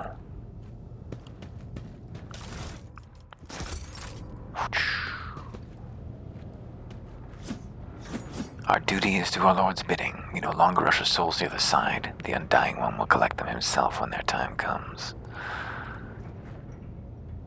Bows reverently. We can climb back up over here. We don't want to do that yet. Medicae 55%. Such substances are known to induce visions or hallucinations. Vizier of the Bloodspun Web. A frail old man, gray beard tinged with blood, folds his wrinkled hands in a ritual gesture. His body is covered in scars, some old, some fresh. His eyes are sewn tightly shut. His mouth is cleft at both corners, making his jaw seem eerily snake-like. And the Lord of the Ark walked the paths of unlife in the footsteps of the web's very first spinner, and the servants of death bowed before him, for the Doman is the giver of life. The old man goes still, his head turned to the side. He nods toward the temple's muffled silence. Yes, truth like a stream pours from your lips. We welcome him as the tenets demand. Your hues are almost as pale as the gray of your beard, but what is this? Cassia flinches and takes a shuddering breath. A scarlet whirlwind shines through the faded colors. A servant of death who sees beyond the threshold. A spider who spins a cocoon at the end of his thread. Adira shakes her head and clutches her temples. Sorry about that, it just came over me. I didn't say anything too weird, did I?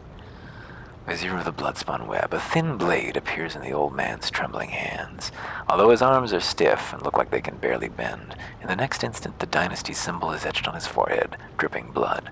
With a brief motion he flicks the blood off his blade, and several drops land on our face. The Bloodspun Web welcomes its new lord. I am the Vizier. For many years we have waited, and now you are here. We have waited, whispers Echo his words from the shadows. Why is it you invited me here? Death whispered your name and commended us to honor you with a sacred ritual, but only inside the temple can spinners perform it. The Vizier is suddenly distracted by someone invisible and nods toward empty space. Yes, we are glad he has reached this place. We are glad to serve. What do you mean, waited for many years? It was not so long ago that I made my acquaintance with the cult. As I delve into my divinations from the flesh and blood of the departed ones, I turn to a relic most ancient and priceless.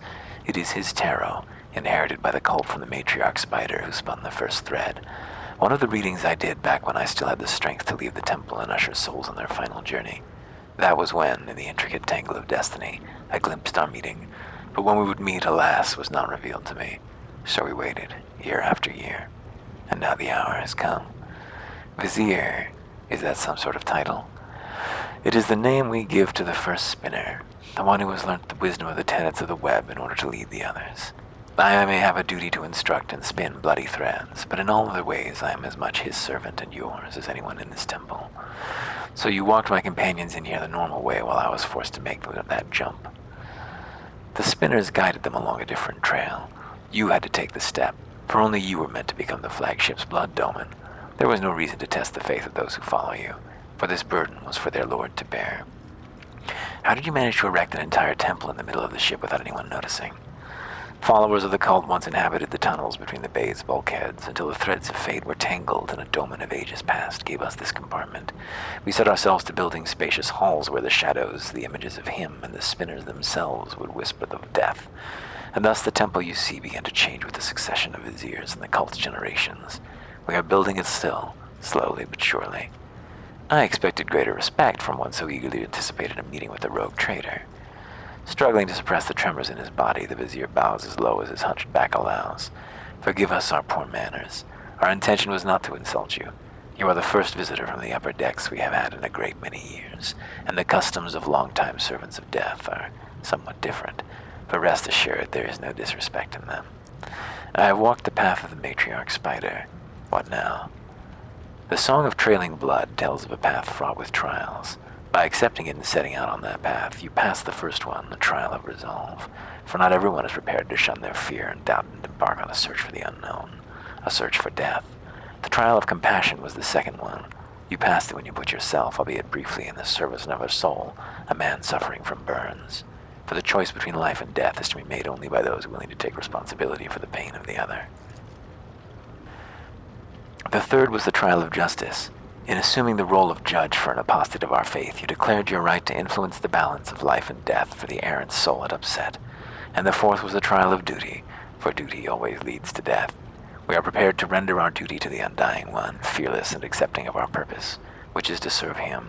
You too have proven yourself prepared, and the 4 trials have brought you here. Were the 4 trials necessary? Would not a conversation have sufficed? The Vizier bows his head guiltily. Such are the tenets of the web. They are all we have ever known, and the only life we have learned to live. The path you walked was a gift from the Undying One, and so we decided that was how we were to honor you. The Vizier's sun-shut eyes seem to peer into our face, studying it. Then he turns away and speaks into empty space again. Peace, my brother. The time has almost come. Who is it you talk to all the time? The vizier turns his head as if looking around the temple. I see echoes of those who came before us and those who were with us, but have since crossed over to the other side. My brothers and sisters raised by the cult. I hear them from beyond their deaths. They share their wisdom. I heed them. The other spinners they hear not, for that burden is mine to bear. I see your eyes are sewn shut. Are you blind, or is that another of the cult's rituals? I was sighted for much of my life, until a disciple of mine violated the tenets and I realized just how blind I had been. A lesson, but a bitter one. To look with one's eyes alone is to be easily fooled, but the heart cannot be lied to. Such is the truth, and such was my choice. I sealed my eyelids with a gash of true sight. Now I see more, and better. So this entire conversation is another test, I imagine. A smile graces the vizier's bluish lips. The tenets command us to be prepared for all trials, corporeal and spiritual alike. Are you prepared, Domin Vesper? His mouth closes, but we can still hear his whisper. A prickling sensation in our face is making us increasingly anxious. We raise a hand to our cheek, only to realize we can't feel it. We look at our palm and see a few smudged drops of blood from the vizier's blade. A strange, serene calm envelops our body. Our fatigue subsides and we seem to float in the air, seeing things we had not noticed before, the shadows in the corners taking on shape and color, the subdued lumen light playing in the cultists' bone masks. Are they really masks? Their tall, lean, empty-eyed wearers might as well be dead people. A chill runs down our spine. Medicae, what is the meaning of this? Our heart is beating slowly, our breathing become deeper, and our thoughts are muddled. We seem to be under the influence of a potent stimulant. Look around the temple. One moment the walls of Death's Sanctum grow infinitely wide. The next they are so narrow as to make it hard to breathe.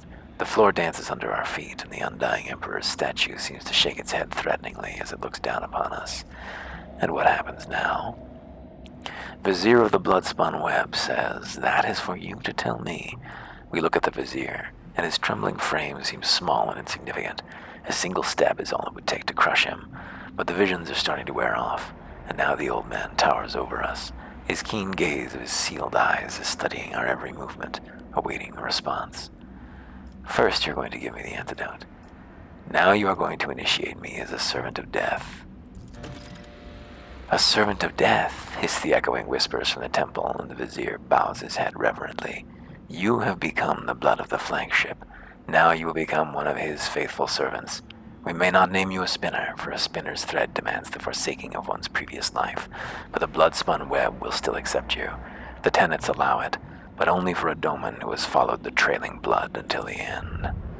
Will we become a blood-spun cultist and be able to take advantage of blood-spun cultist gear? That would be cool. Immerse yourself. Get red. They got lots of blood. I don't know where they get all that blood from. Maybe it's a miracle. That happens. Upon the ritual platform, at the undying Emperor's feet, under the keen gaze of his dark, empty eye sockets, we feel completely insignificant. Surprisingly, the thick blood pouring from his hands onto our brow, chest, and shoulders is still warm. Bowed before his image, the vizier assumes a ceremonial posture with incredible ease, his withered body moving swiftly and soundlessly. We are slowly plunged into darkness to the sound of ritual chants and swooshing blades. Amid the noise of splashing blood and the cultist whispers, we hear the words, "Death has spoken your name, Domin Vesper. Death accepts you." A familiar whisper is scratching at the periphery of our consciousness, or is it an inner voice? Even if he hears you, what does he care? He did not save Theodora. He will not save you either. You are not his chosen one. But what if you offer a prayer to the gods that are truly immortal, the ones who do not hold back with their gifts, the ones who are always willing to accept you? Taste the blood. A rusty taste fills our mouth, causing a spasm in our stomach. Our head is spinning, but we struggle to determine if it's a thrilling sensation or one of profound revulsion. Offer a prayer to the undying Emperor. Each word consecrated to him echoes in our temples and chest. Our veins become hot and our blood turns to liquid flame. We have no fear in us. A whisper seems to come from above, from the Emperor's lips of stone. I see you. Could the lingering intoxication still be playing tricks on our mind? The The Vizier's voice grows suddenly thunderous and snaps us out of our reflections. Death has accepted you, Domin Vesper. Now and for all time, you are the Blood Warden and the Undying One's most venerable servant. Blood Warden. It felt as if the God Emperor was watching me. To many, he comes during their time of service in images of blood and whispers from the shadows. But remember that those are mere visions, for true death will not come for you until your time, and it will take your soul gently in its bony hands. Blood Warden, very flattering. I will add it to my other titles. Now that you are part of the Bloodspun web, remember henceforth to beware of vanity, for it leaves gaping rents in the armor of our souls. So the ritual is complete. The ritual is complete, but you are not. The Vizier gestures for one of the cultists who is carefully holding a strange garment to come closer. For years we have maintained fealty to the Domini. We have collected sacred symbols and relics. You are the first in 3 generations of lords and ladies to grace this sanctum, and the first of them all to be initiated so. We are grateful. We are uplifted in spirit.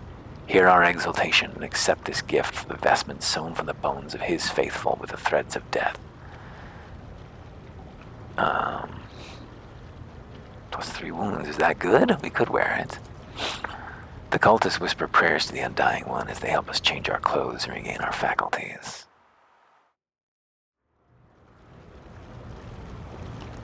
Wow, we did it. So do we have a tag now? Cultist? Features? Talents? Brand of shame. Oh. Above the thundering guns.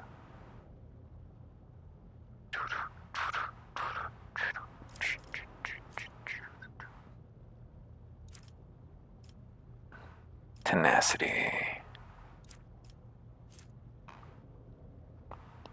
That's amazing. Doesn't seem like we've got any cool reputation. No, that's just that. Hang on, biography.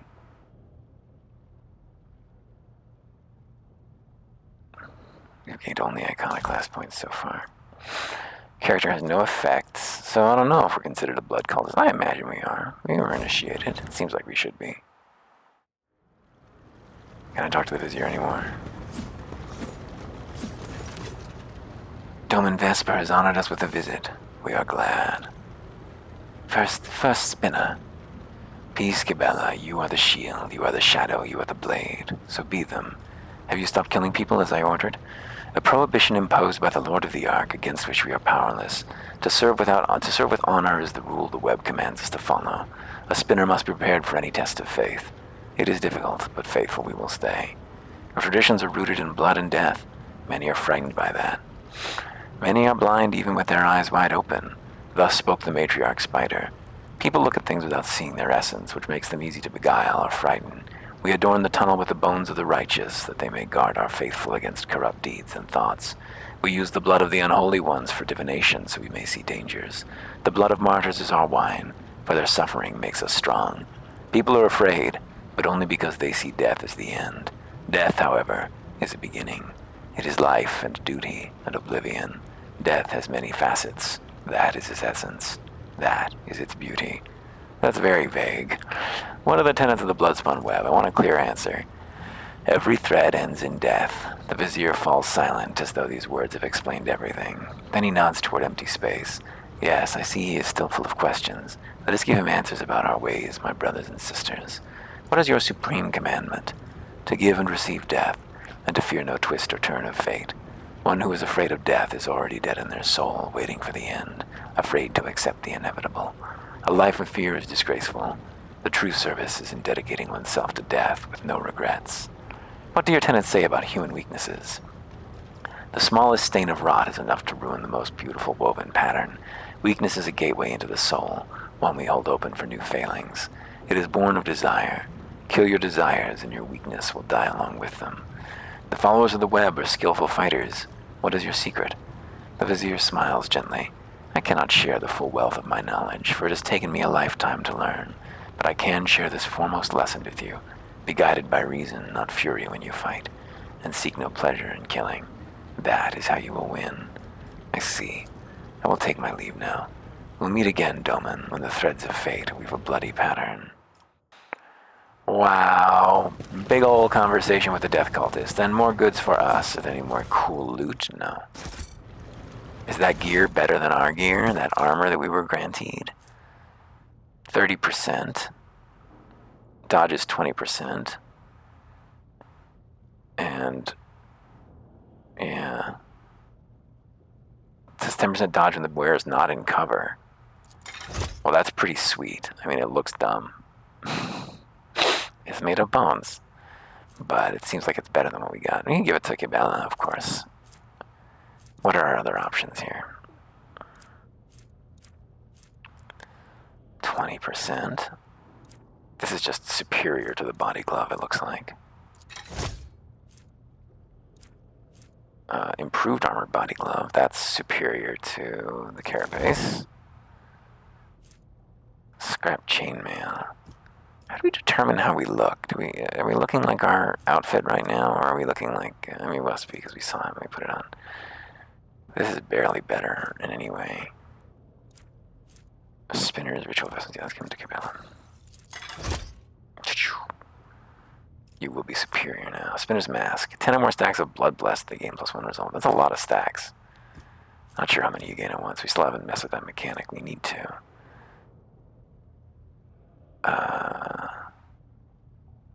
Yeah, the Spinner's ritual vestments are super superior. Oh, plus 4% dodge and parry against melee attacks. We got plus 10% dodge when not in cover, which is most of the time. No plus 5 agility, but it is superior armor. Maybe I should give this one to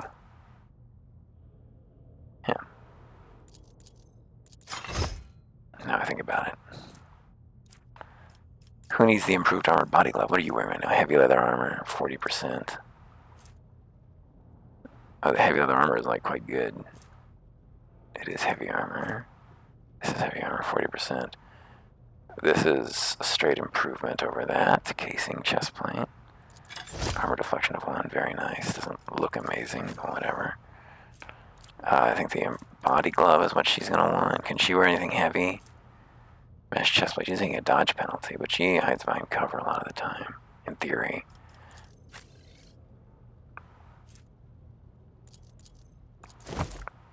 She can wear the improved armor body glove. She's already wearing just an armor body glove, so the carapace will be a straight upgrade for her. Lots of gear to look at. There's a dodge penalty, but it does absorb more armor. It's a huge penalty from 25% dodge to 7%. Wow. That's a 75% penalty? I don't think that's a 75% penalty. That's, oh, times 0.7. No. That's times 0.25. Wow, okay, well, their display is incorrect. Well, yeah. Okay, whatever. Backwards. Very embarrassing.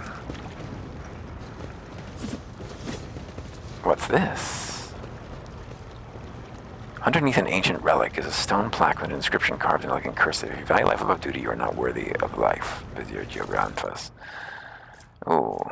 When the wearer makes a melee attack, they regain +1 wound. Wow, that sounds amazing. Let's give it to our boss. I think he's got some spots open for rings. Amount of collision damage inflicted by the wearer this turn. That's weird. Now I need accessories. So he's always moving.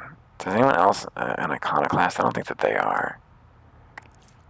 When the wearer uses Endure, they immediately remove one of the following effects. +3 logic, +3 bonus attack, use, or persuasion, yeah.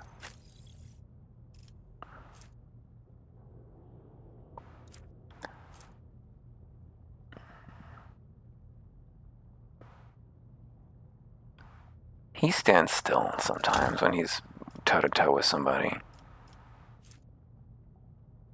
It would be amazing if he were iconoclastic and we could give it to everybody, but I don't know what collision damage is. Tell me about this. Some abilities, Warrior's Forceful Strike, can push targets away from the character, yes, as they collide with something. They're pretty cool, but I don't think we do that at this point. I do think he has Endure, right? Isn't that one of his abilities? What about our guns? Can you sort by like value? These are obviously cargo, always add in the cargo zone, so add to cargo. Prisoner's Shank, 1 to 18 damage? Hang on, how does that compare to what I'm using? 8 to 13? Is it better? Dodge reduction of 60. It has no special ability attached to it. I don't think that's better. Let's add it to cargo. Serrated Mono Knife. I don't need that. Add it to cargo. Our Toby Pattern Sword is just not better than what we got. Always add to cargo. Add to cargo. Always add to cargo. Add to cargo. A Diviner's Staff. Hello?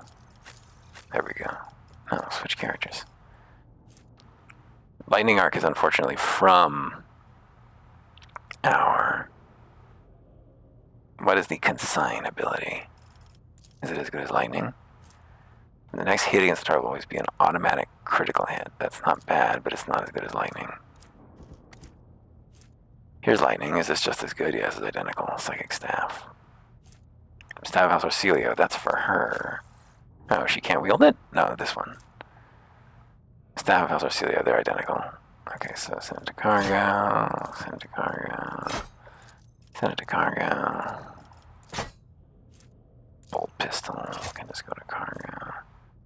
A precise las pistol. Auto pistol. Deadshot stub revolver, 8 to 16 damage. 8 to 16 damage. Oh, she can't even use it. Needs strength of 35. She's just weak. Oh, she's got a gun. Last pistol, 6 to 8. Oh, she can't use it because she's weak. Abelard will throw it in as his offhand weapon. Foe Hammer, 9 to 14 damage. Oh, Rending Shotgun. Shotgun's knock enemies back when shot at effective range. That's interesting. Solid projectiles of increased 50% over penetration.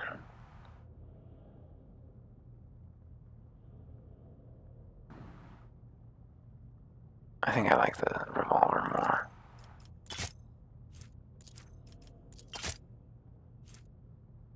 Ripper auto pistol, rate of fire 8. Wow.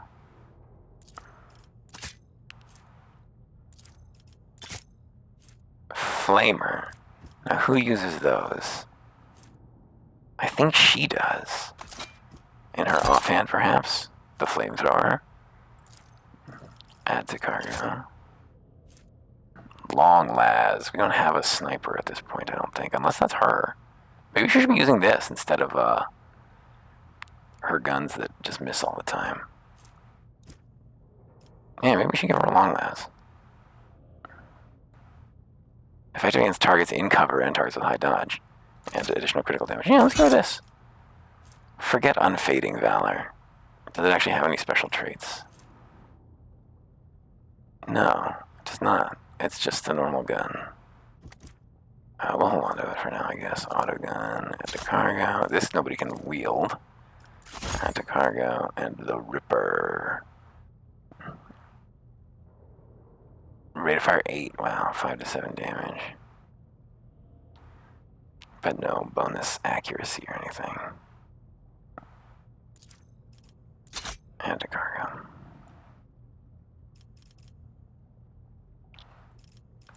Okay, I guess we handle all of this. Add this on the cargo. Add this, let's say, always add to the cargo zone. Add to cargo. Seneschal's Trusty Carapace. Yeah, that was just worse, right? Add to cargo. Always add to cargo. And add to cargo. Normal chainmail. Always add to cargo. And add to cargo.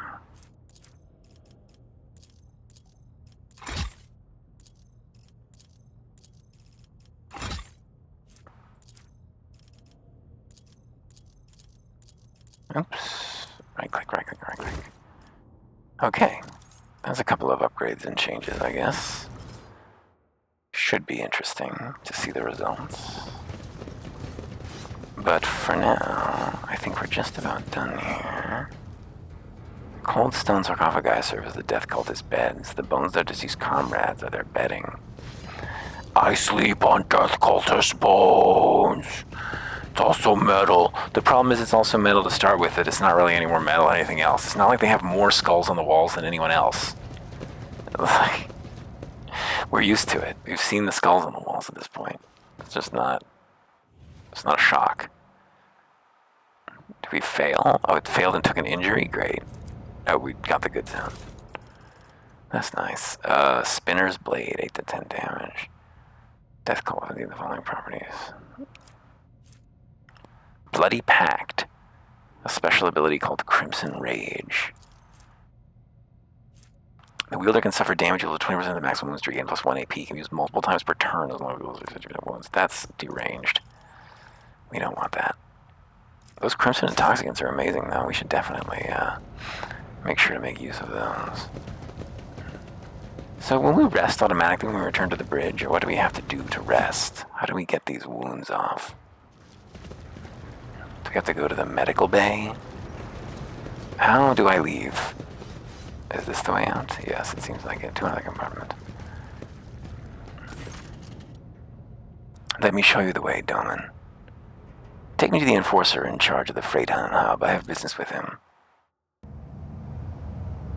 Alright, back to the gentleman who greeted us. Let's have a little chat with him. Hello, Eddock. How may I serve you, Lord Captain? Were you in a shootout? Yes, there's been a raid on a local gang. We finally cleared out the scoundrels who were smuggling goods to neighboring compartments. No one escaped. I have finished inspecting this bay. Enforcers have been appropriating ration cards from workers returning from their shifts. Why is that? Are you short on provisions? The compartment has just enough food and water to avoid starvation, Lord Captain. That is why the enforcers are making sure that no serf has more cards than they're supposed to. They used to rip out people's tongues for it, but I reduced the punishment to simply beating the thieves and confiscating all their cards. The orders are to give these cards to workers who are starving due to a lack of work shifts. Not that it helps them much, but it's better than nothing. Frenzo scoffs. Are there enforcers guilty of misappropriating the confiscated items? Yes. Do those caught stealing receive severe punishment? Absolutely. I was attacked. Frenzo lets out a menacing growl as if his fills with blood. Who dared? I encountered mutants in the pestilence pit. I'm only going to ask this once. How did wretches from the lower decks get their hands on a crate of auto guns?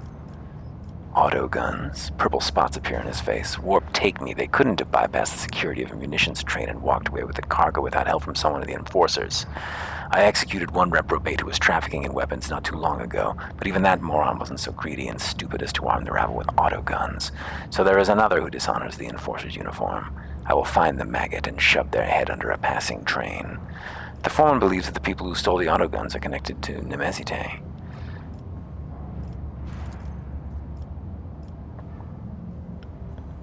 The foreman, you wouldn't believe the kinds of thugs he welcomes at his vat.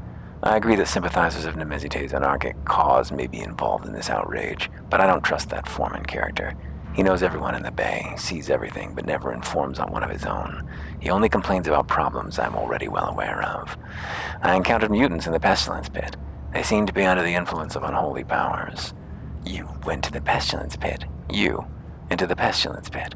Frenzo stares off into the distance as he speaks. Pardon me, Lord Captain, I just can't even begin to find the words I would use if I had to tell the Master-at-Arms you'd perished in there. He rubs his temples wearily. The enforcers do regular checks to see if there are any dangerous, blight-stricken rejects hiding at the bottom of the bay. I implore you, Lord Captain, leave this job to us. There were thieves in one of the technical rooms. I have already dispatched them. Thieves. I just had an enforcer hanged for dealing with the local gang. I'd hoped that the lesson had been learned. Frenzo winces as if from pain. By the Emperor, Lord Captain, why must you be so unconcerned with your own safety? It's our duty to fight and shoot lawless scum. Throne, you're going to become the best enforcer in the bay at this rate. I have finished inspecting the bay. The captain raises a wary eyebrow. Will there be any orders based on the inspection's conclusions? Iconoclast. The workers are to be provided with everything they need to service the freight line properly. Food and medicine will be delivered to the bay, and you are to demote any enforcers found to be abusing their authority to the status of workers. The captain needs a moment to handle his confusion. Orders understood. We gained the Educated Labor ability. The flagship's hull integrity is increased by +10. Plating of all sectors in the flagship is increased by +1. Very nice. We gained 28 experience. Tell me about this station. I've learned enough. Be steadfast in your duty. The Emperor protects, Lord Captain. 3 days pass. Lord Captain, here to report. Your orders have been carried out. The compartment is already operating according to the new procedure. Still got the blood-spawn web thing here. Very nice. Is the compartment different now? Long live the rogue trader. Where did they dump us exactly? Are they not being browbeaten anymore?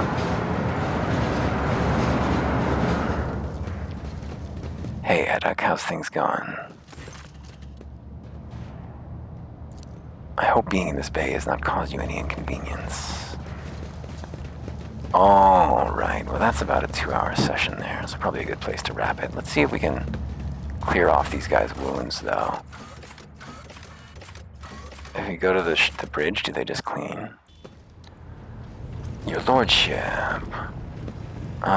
Bridge officer, what are we doing here? Idira, let's go talk to Kibella. Kibella, see if she has anything to say about our initiation. Tell me about yourself. Do you truly feel no pain at all? Oh, this is the torturing. That's why it's glowing, because I must take my leave. Nothing new to say. Well, let's just bounce right back out real quick to see if it does heal the wounds of our characters to do so. To another compartimiento. Can the Sector Bionica cure us, maybe? Oh, it looks like just returning to the flagship quarters did it. Perfect. Unless this is... no, that's Ferrum Sanctum. Alright, well, let's return to the bridge, and we'll call it there. See you soon.